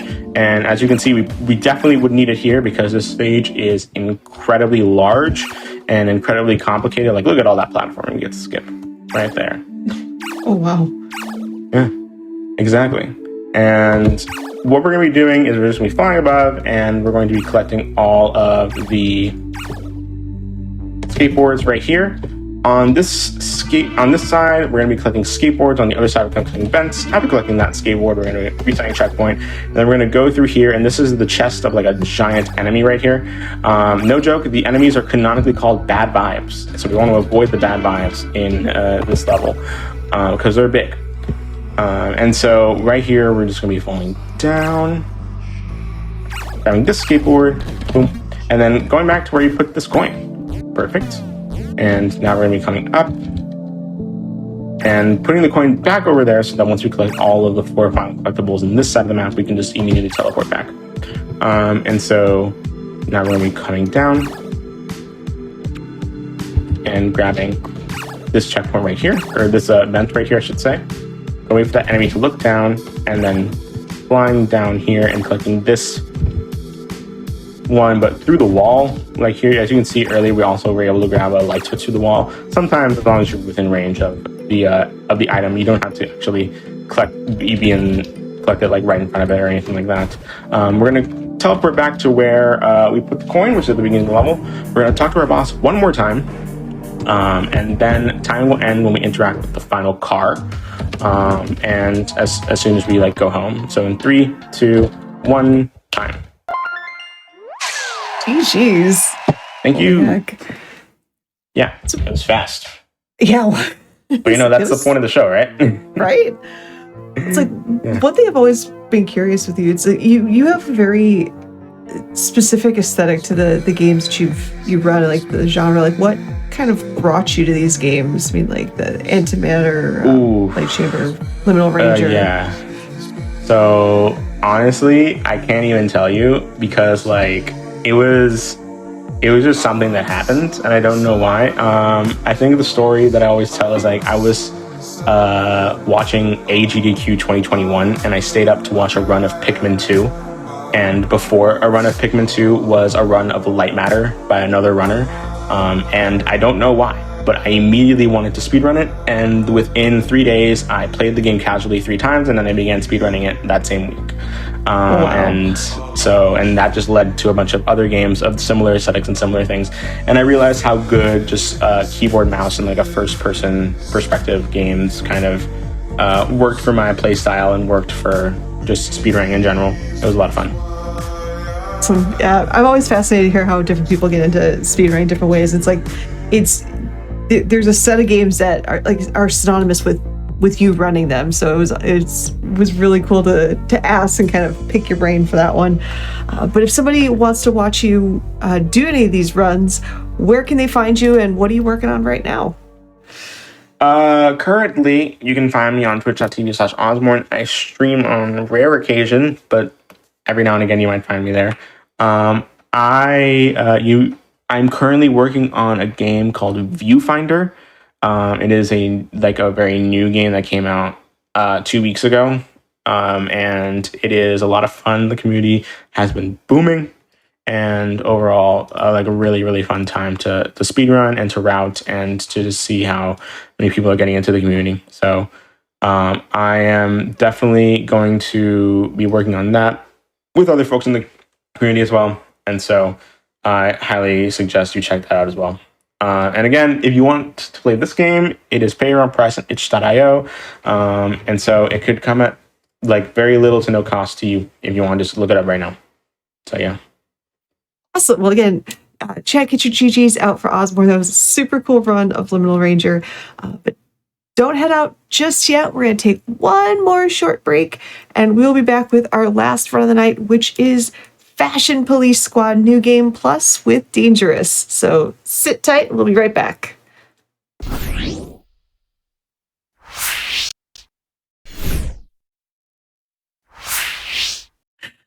Alrighty, we are back for the final run of today's episode of Express Lane. However, before we get to that, I do have one final announcement. Bad news is, so in 2 weeks, there's not going to be an episode of Express Lane. But the good news is because instead, we are going to have Frame Fatales. And well, Flame Fatales, actually. But Frame Fatales is Games Done Quick's all-women online speedrunning community. And the upcoming event, which is Flame Fatales, will run from August 13th through the 20th. The schedule is now out on gamesdonequick.com/schedule. And while you're checking out the schedule, feel free to actually submit a prize for the event. All you have to do is type !FF in Twitch chat to submit those prizes. But you have to hurry up because the last day to submit those prizes is actually August 6th, so it is coming up really quickly. Anywho, with that, as I'm staring at some flowing hair in the breeze, we're going to want to crank up that air conditioning up all the way and watch the cool and fashionable run of Fashion Police Squad New Game Plus with Dangerous. Hello, Dane. How are you? I'm good, Oscar. How are you? Oh, fantastic. Anyways, hello, everyone. If you don't know me, I'm Dangerous. I'm a speedrunner of many first-person shooters and other in the genre and other genres. And this run almost didn't happen because I've been plagued by PC problems the last 2 weeks. But luckily, we got it all sorted out and we're here. So. I have a wonderful friend of mine who is also my co-moderator for this game on speedrun.com. Abby's here. Hello, Abby. Hello. You may remember me from the last Express Lane. You used to be the only person to be on both episodes of Express Lane except for Asuka, actually. I think she's the only other one to be on both episodes. Lies. I just work here. I mean, you're still on both episodes, so it counts. Anyways, we're gonna get started. This is a GDQ first. We have not shown this category off yet. We so far only showed off any percent, but now you're gonna get to see New Game Plus. This run goes much faster. And the reason for that is because after you beat the game, you unlock what's called the Trendsetter, this little thing here. So this is the default outfit that you get. This is the first outfit that you unlock, and the second. But then you unlock the third one, and you can see all the gold trim and stuff. And this gold trim gives you special powers. You get a default speed boost, you jump higher, and you get infinite rockets with the rocket launcher. And rockets are an insta-kill to all normal enemies. So there's no combat in this game. I mean, there's combat, like we're gonna beat enemies, but there's no combat because we just rocket them and they're done. So this is gonna go really, really fast. There's gonna be significantly harder tricks in this run as well. So we're gonna go ahead and get started. In 3, 2, 1, go. And I've also got live split running in the background for just in case this is a PB. Oh, jeez.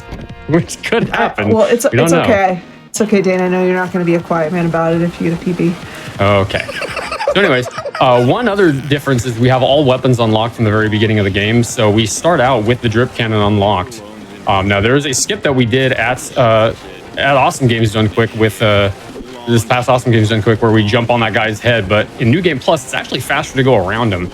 And normally you'd have to do this fight here, but there's an electric box that we can hit with the belt and just skip that fight entirely. Now this is getting out of bounds. We're going to run over here, jump into this alleyway, and we're going to do the first drip. It should be noted that you can get stuck. You can get stuck doing that drip clip. Yes. Uh-oh. Going too fast.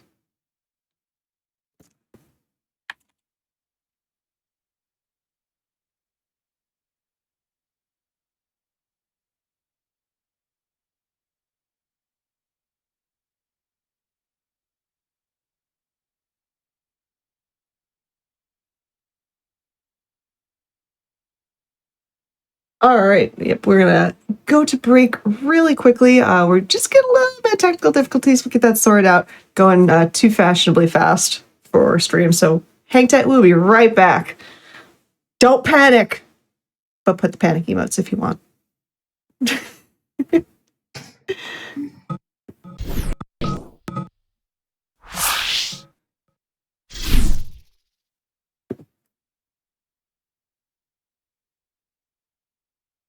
Oh, it looks like it's back now.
Deja vu. Dun, dun, dun, dun, dun, dun, dun. Oh, sorry.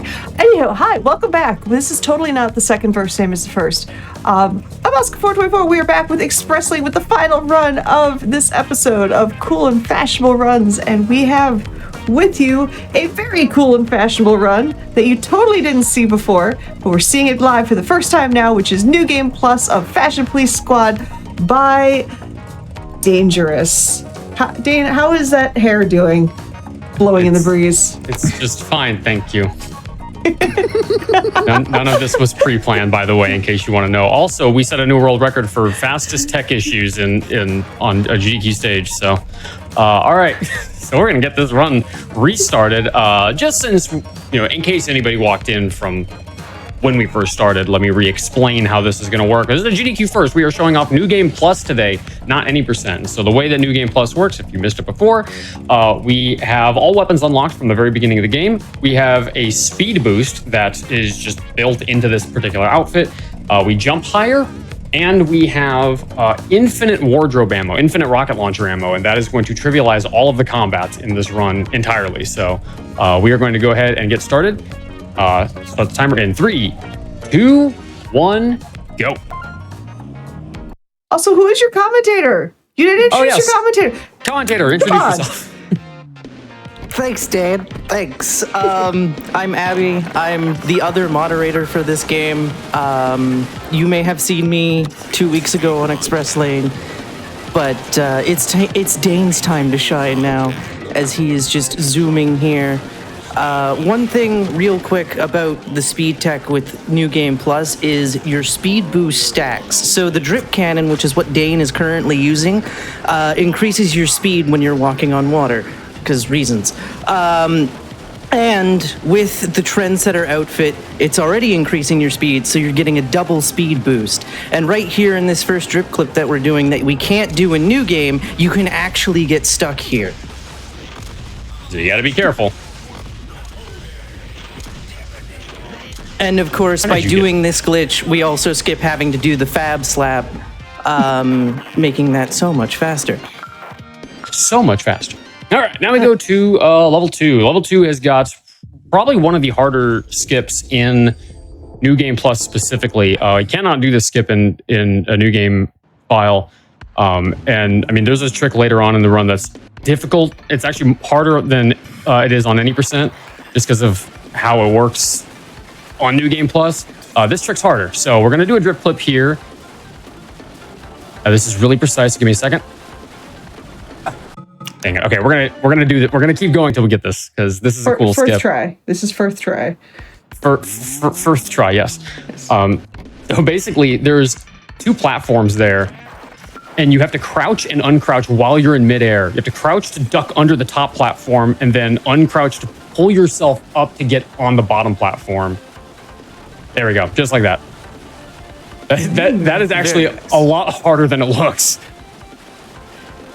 Thank you. So I will give a comment of that I'm calling Abby's Revenge of Dane. I'm glad to see you're doing the fast speed tech things fast and not the slow things slow. Thank you. All right, so we are on top of the buildings now. We're going to do a little shortcut that was actually found after AGDQ. Gonna take. Oh, I got to get this guy. Okay, we're going to hit that guy, trigger this fight before Haley starts her dialogue, and that's for whatever reason going to cycle the objective here, and we can skip straight into the building without having to do that whole fight.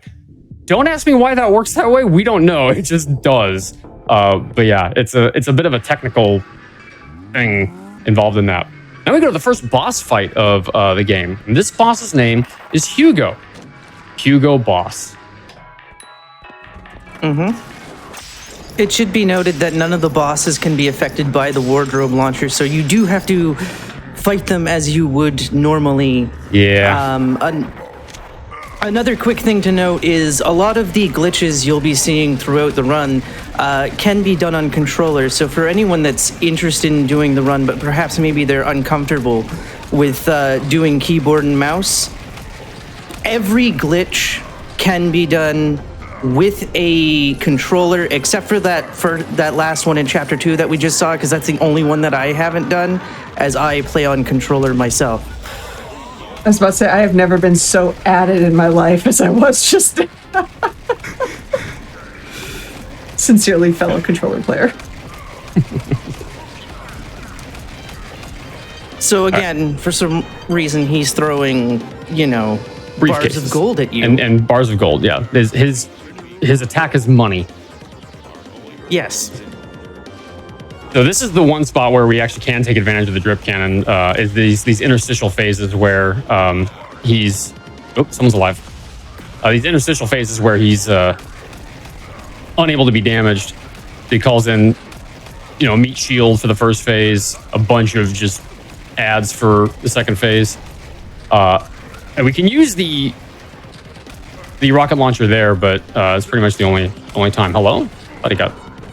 Yeah, sometimes his health bar will be at 0. But he won't be defeated yet, and you have to hit him one more time. Also, another fun fact is sometimes you can get it to glitch to where he still hits you while he's transformed into his color suit. Sometimes, but he didn't do it that time. And it's phenomenal. I love it. I don't know why. I'm just like, yes, continue to hit me, sir. Yeah, they just never deload his hurt box. And then the other nice thing about New Game Plus is when you start you go to the overworld, you're actually already placed into the next level on the overworld map. You don't have to go there the way you do in any percent, so you save a little bit of time over the any percent run that way. Now this skip is a lot easier on New Game Plus. We're going to jump over this fence. If you jump far enough to get over that fence, you actually can not even get that dialogue to pop up, and so you save about half a second that way. Did you use the drip cannon to help your jump just now, or? Yeah. Well, the drip cannon gives you speed, which helps the jumps. So. But yeah. Yes and no is what he's trying to tell you. Well, I mean, yes, but in a tertiary way. So a lot of this is just like tertiary? very. Anyways, we're gonna use a lot of like really narrow navigation here. Oh God, you've got Abby giggling again. Oh, it's okay. We're gonna meet an enemy here. Now he has a tendency to jump over to the left, which we don't want. If we hit him, we're gonna start a cutscene, and we don't want to start that cutscene. I'm gonna go for a small skip here. Whoa, mega jump. That can happen randomly sometimes. Darn. You can jump on top of that bush up there, but it's kind of tricky to do. Sometimes you get lucky and you get it. Sometimes you don't. So this is the last arena in this level.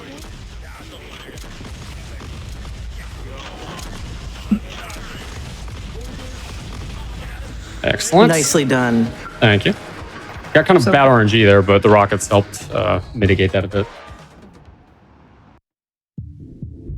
And then we have level 5 coming up, which has the first tricky skip in the run for any percent. So this one, if you don't get it the first time, don't fret, because it is a little bit of one of the more tricky ones, as you'll see here in a moment. One of the great things about New Game Plus is the fact that we don't have to kill the tourist the first time. Oh wait, Dane's gonna show even fancier things rather than doing it the New Game way. Okay, fine. I mean, that's easier to do on New Game Plus anyway, so. I'm gonna leave these guys alive as much as I can because I want to break this cutscene if I can. Excellent. All right, so this cutscene, you can't move during this cutscene, and these guys are supposed to be dead, but because we left them alive, they're gonna break this cutscene, and it's gonna be really funny. They're gonna drop a bomb, it's going to explode, and then we are gonna just... okay, we got pushed against the wall, which kind of sucks. Normally, you could get sent in any random direction, and you can't move. It's just a really funny way the cutscene breaks. It doesn't like do anything, it doesn't speed anything up, but it breaks it, and it's funny. And then mission 6. So mission 6 is where you get the drip cannon normally in a new game, in like a regular new game. So this is where the routes are going to kind of even out a little bit compared to, you know, the beginning of the game where things were really, really different. However, there's a big chunk of this level we can skip because normally you have to actually get the drip cannon in a new game file. Well, because we already have it, we don't need to go get it. So this is going to save a minute. You know, it helps if you hit one of those. Those somewhere else. Yeah. Now, of course, there is a glitch you can pull back there where the, I don't know what we want to call them, the job searchers, they lay down their cover letters that are bombs, and you can use that momentum to push you forward. To basically skip having to grab the drip cannon, and now Dane is going for one of the more newer strats for this level that was found after AGDQ. No, it was found before AGDQ because I did it at AGDQ. Oh, was it? Yeah. Oh, you did it? Okay. Shoot. I can't remember when things were found and weren't found. Yeah, I don't know. Dude, this is weird. This is not normally where they put the checkpoint for you. I don't know why they put me here, but I'm not going to complain. It saves a lot of time. You know what? This was happening to me for a couple of days where it puts you right at... Yeah, it puts me right on the platform, and I'm like, oh, okay. This jump is not normally this wacky for me, but it's not playing nice today. And I was getting this first try earlier in practice. Well, that's why. That's true. Also, do you normally play at 120? I thought you played at 60. No. I used to play uncapped, but you can't do ship skip uncapped. Oh. There we go. Okay, so I'm gonna try to line this up. There we go. That's the skip. It's a little monk-ass there, but we got it. So, and this takes us into the end of the level. Which, again, all fights are trivial thanks to the wardrobe launcher. I hated this fight casually. They want to hit. Like, this makes me so inexplicably angry because I hated this fight casual. I hated it so much. Well, if it makes you feel better, we're going to be doing Mission 7 Skip now. And Mission 7 Skip is actually harder on New Game Plus because the speed boost actually makes the skip more difficult. And before he gets the first try, and I sag. All right, so we're going to charge it up. Once it's maxed out, we're waiting for 4 lights to pass. Oh! I got antsy and I jumped early. Yeah, you can't do that. You gotta wait. You gotta wait like a full second and a half. And I think I waited like half a second only. So just waiting for the sound of it being fully charged. That 2, 3, 4.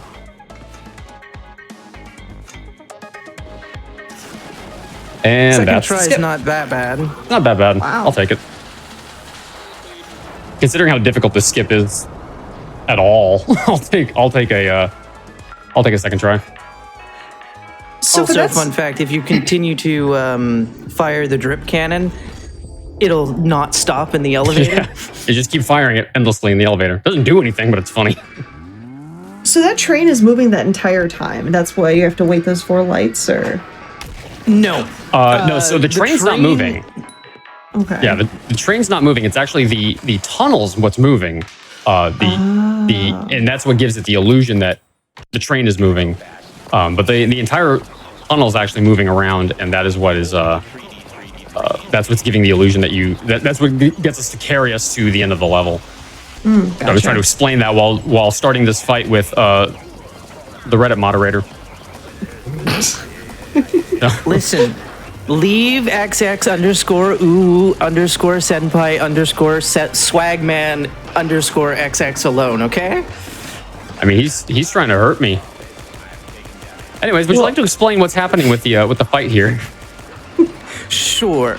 So, when you're fighting him, he has 3 forms right now, which are neon, which you need to drain the color from.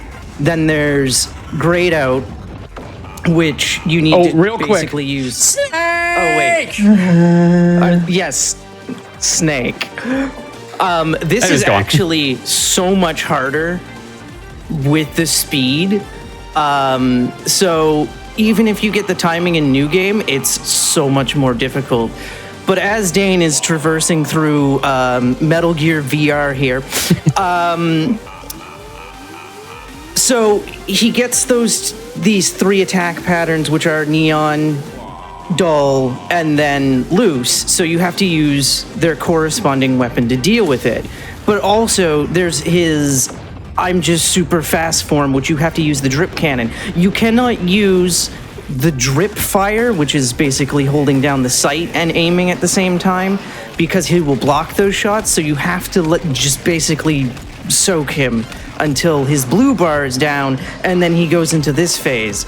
And then he goes back, and then of course we get the Metal Gear VR stage, and then we get another classic video game reference coming up in after the second phase. Yeah, Also, chat. shout out to the Buster Sword. What's everyone's favorite animal? For anyone that hasn't seen this yet.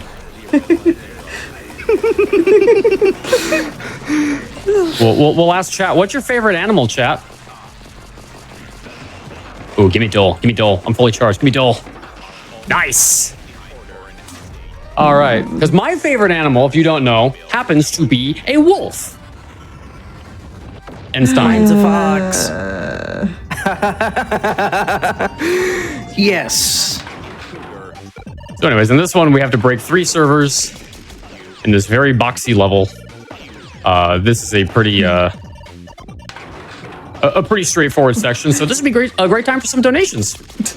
Well, we have a dolphin in chat, first and foremost. That works.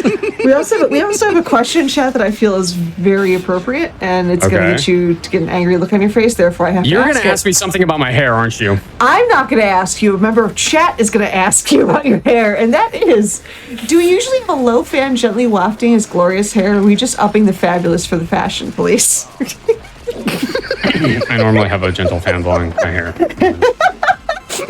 Also, there's a gerbil and a koi and an alpaca and a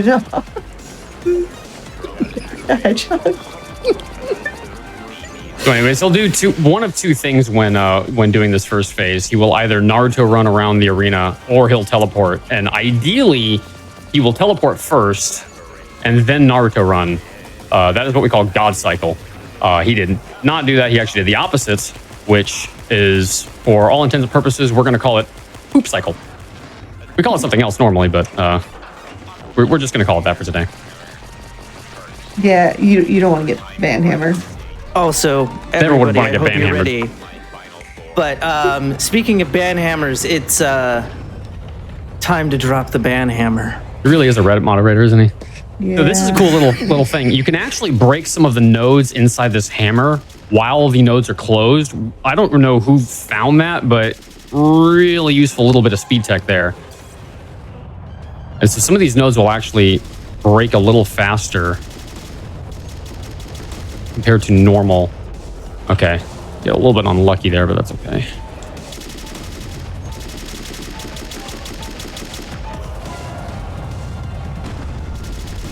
And chat, we also have to ask the following question. What's your favorite first-person shooter?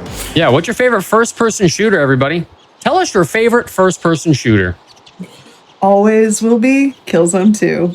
Killzone 2 is a good one. I do like that one. Because for me, it's Call of Duty. You can't see it, but I'm shaking my head. I am shivering with anticipation. Anyways, that's Swagman. Shout out to that awkward cough. Excuse me, I have a frog in my throat. Also, not my favorite animal. Anyways, moving into mission 9. This is where the game actually gets harder normally. Tell you what, we'll run the parole ball for a minute. And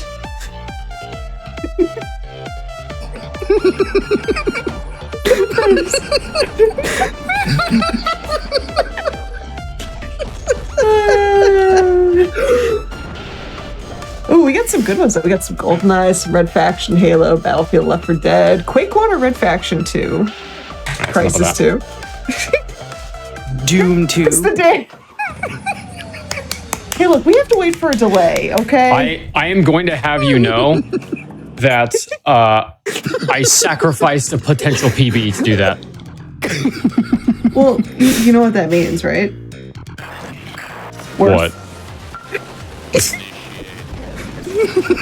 Anyways, so mission 9 is actually where the game gets a lot harder, just like casually, because they start to stack different enemy types on you here, and it can get really challenging because the balancing in the back half of the game is not as good as it is in the first half. So jumping over that wall, we get out of bounds. Now, this is where we would normally do the fast strat, which is to go around this wall. However, we're going to do the cool strat because this cool strat is just way cooler to do. So we're going to do some platforming here. This just looks way cooler. And we're going to jump over this kill plane to land here, and that gets us to the end of the level. Now, if you didn't sacrifice for great justice that PB, would you have done the cool strat or would you have done the fast strat? If I was still PB pace, I would have probably done the fast strat, but I killed PB pace in mission 2 with a second try skip, so. And that's mission 9. I like how you had one of the job seekers following you while you were doing the cool strat, and I was like, oh yeah, the tie suit. Wouldn't it suck if somebody exploded you as you were midway through? All right, mission 10 had a couple of different routes. The route that we showed off at GDQ was actually a much tougher route. We now have a faster and much easier route. We're going to jump onto this awning, jump over here to land out of bounds, and now from here we're going to do. Oh, I'm going the wrong way. We're going to go around this building, and this skip's having to do that horrible helicopter skip that bedeviled me. Now, for whatever reason, I can't seem to do this jump that one of our other runners, Metalbox, manages to do so well. So I'm going to soak the wall to get through here. Now, this is called Jank Skip. And Jank Skip is called Jank Skip, or you'll see why in a second. We're going to soak this door to hit the wall behind it. We're going to jump and tap left, Crouch, jump, crouch. We're gonna fire at the floor. As soon as we fall through, uncrouch, forward, jump. And that lands us on this platform. We do those things in that order basically just to guarantee that the collision plays the way we want it to. If you don't do it that way, it's kind of hit or miss if it's going to work at all. But yeah, this gets us to the rail shooter section of Mission 10. There is unfortunately no way to skip this because it is tied to the end level trigger, so big sad. Now, there is a easier method than what Dane just showed you for getting through the first half of Mission 10. It does involve a little bit of squeezing through a wall. Not the wall that he squeezed through, but a different one. And also requires you to do a jump over a death plane to trigger you where the sniper rifle would be, because that's what we're skipping. There are 2 sniper rifle sections. One is back in Mission 10, and one of them's in Mission 9. I said that backwards, that's fine. I was going to say. They are 3 minutes each, so we are saving a significant amount of time by doing these out of bounds. I still don't know if the way that Dane showed is doable on controller, but the other method is. If you're talking about jank skip is doable on controller, and I can confirm it because I have done it on controller. It's weird, but it is totally doable. Excellent. How long did it take you to reconfigure the button scheme to match your keyboard scheme? You never make fun of any of your other guests this much. Just me. I am being targeted here. The jokes write themselves. I got nothing. She's making fun of me because when we started to attempt to run Resident Evil 7 or Resident Evil 6 co-op, I had to spend a little while reconfiguring the keybinds because I'm a whiny brat that way, and I want my keybinds to be nice and perfect, and she made fun of me. Oh wait, are you guys doing PC? Yeah. Because if that's so, oh you poor souls, I can't wait for when the game decides to glitch on you and cause you to lose a run. Resident Evil 6 glitching out? No. I mean, I've got my Made a Scare run that literally crashes the second I'm ending the game and calling time.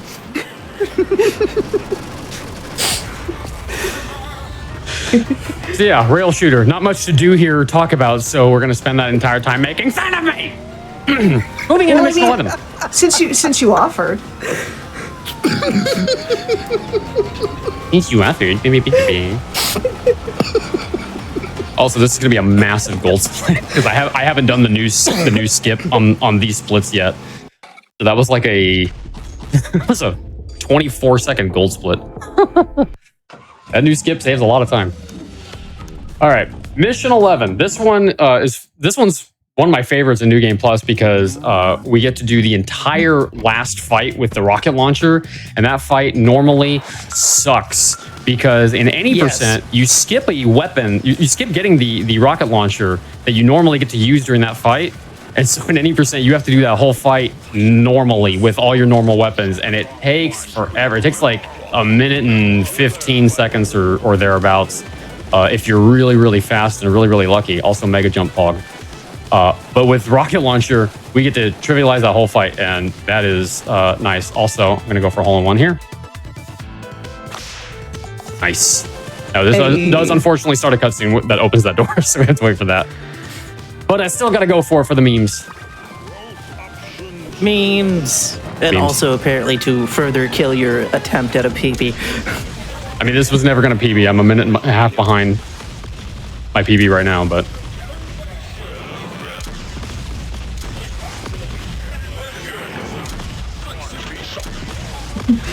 It's okay. To answer a very important question, chat, while you're working on this, has he done his dance this time, or have I missed it? He has, in fact, done his dance. And if you did miss it, you can, again, make sure to check out the VODs at youtube.com/gamesdonequick. So you can go back and watch the dance.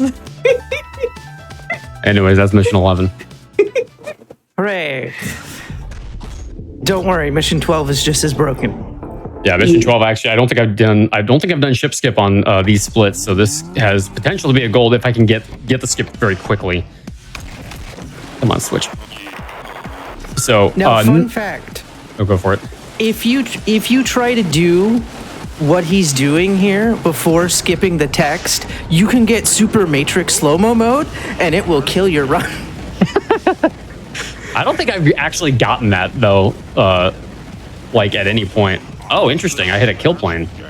That is pretty rare. Normally, come on, where is it? There it is. Yeah, because you need the text to be on the screen, and then you skip it as you're running across, and then it's like, oh. I'm hitting kill planes, so I'm not getting a speed boost that I need here. There we go. There we go. So this gets us out of bounds. Now, unfortunately, doing that skip that way causes two different music tracks to play. So right now the music's going to sound really goofy. It's because we have two audio tracks playing because we never passed the trigger to, whoops. We never passed the trigger to destroy the previous music assets before starting the next one. This will correct itself when we get to, actually, I don't know if it corrects itself with a new ship skip. Now I actually need to hit that checkpoint right there because this is where we are going to... Nope, not enough speed. Hold on. You can do it. Become Batman. Wouldn't it be Spider-Man? Or both? Well, Batman has a grappling hook. Oh, yeah, that's true. There we go. This is ship skip. So you notice that the ship is not extremely wide. It is, well, 1 pixel wide, actually. But you'll notice that the end of the level actually spawns up ahead. And by getting on top of this ship and just riding along this line to the end, we can skip at least one fight. I think it's at least one fight. We unfortunately still have to do the final fight because that is tied to the elevator trigger. And in fact, clipping into the elevator before you finish the fight causes absolutely nothing to happen. The end level trigger does not spawn in until you do the fight. Unfortunate little downside, but with the rocket launcher, it still goes pretty fast. So with how tiny this cruise ship is, would you say this is the cruise ship we have at home? Yes. We have cruise ship at home.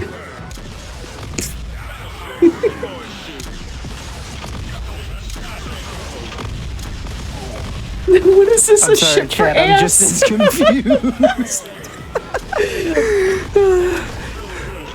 All right, and then this is the final phase of this fight. Now, if you hit these guys too quickly, you'll actually soft lock the game because their objective markers don't spawn in immediately, so you have to wait a second. Otherwise, you can soft lock the fight, and I have done that multiple times. Oh no! Oh yes.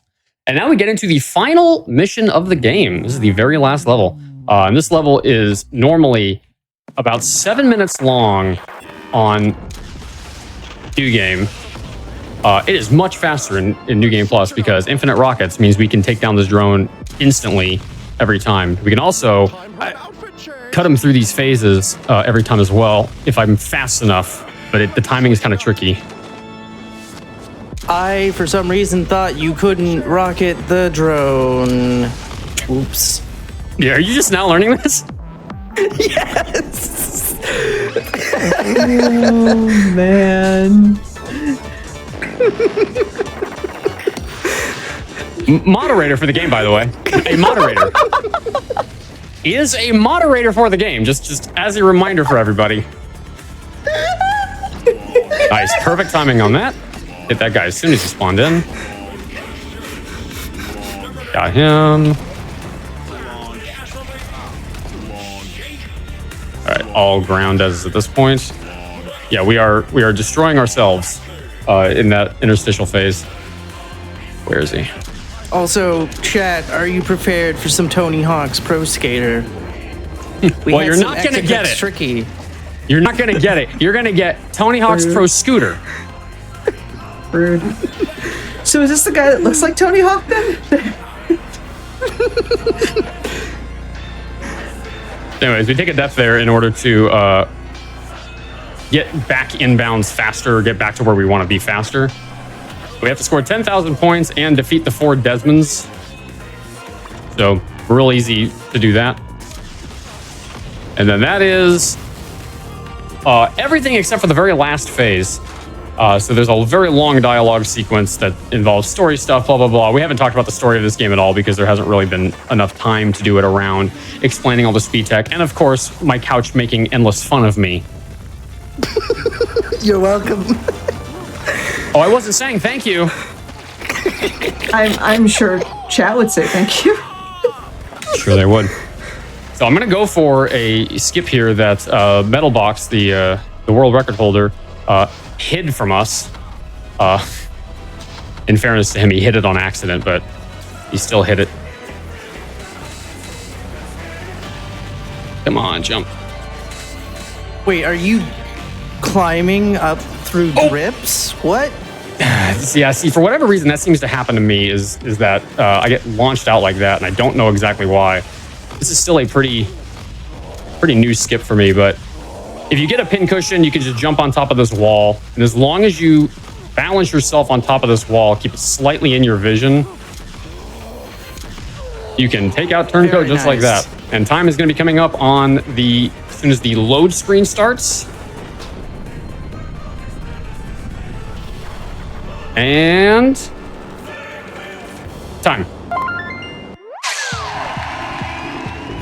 By the way, that was a 20 or 19-second gold split on turncoat just now because of my PB. I didn't manage to get on top of I think I fell off the wall. So, yeah, GG. Jeez. Congratulations. Thank you. You did the thing. I did the thing despite all attempts to make fun of me while I did it. I'm sorry. You had a good time. I would hope. You just lied because you said you're sorry. You're not sorry at all. Anyways, let's some shout outs real quick before we wrap this up. I'm going to give 2 shout outs to the 2 most important people that helped get this run to where it is now.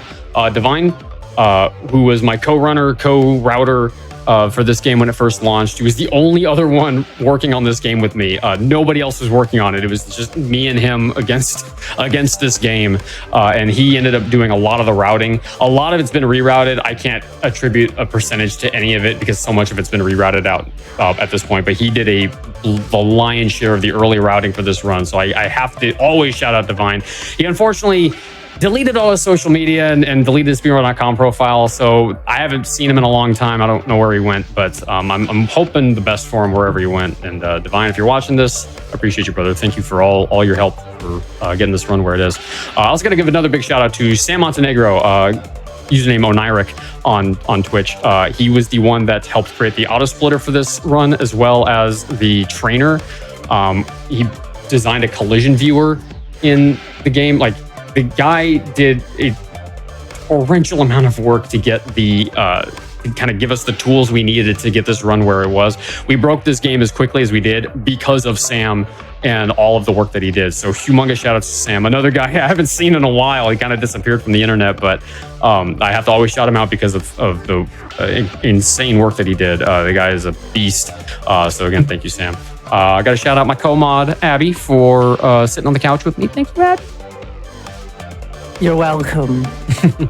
And I got to give shout outs to A-Catters and Metalbox, 2 of the runners that joined the community after Awesome Games Done Quick, after I showcased this Awesome Games Done Quick, came in and immediately just blew these runs open. A-Catters knocked the any percent world record down by minutes. Metalbox dropped down New Game Plus even more. I think he knocked it down to like 7 minutes faster than my run.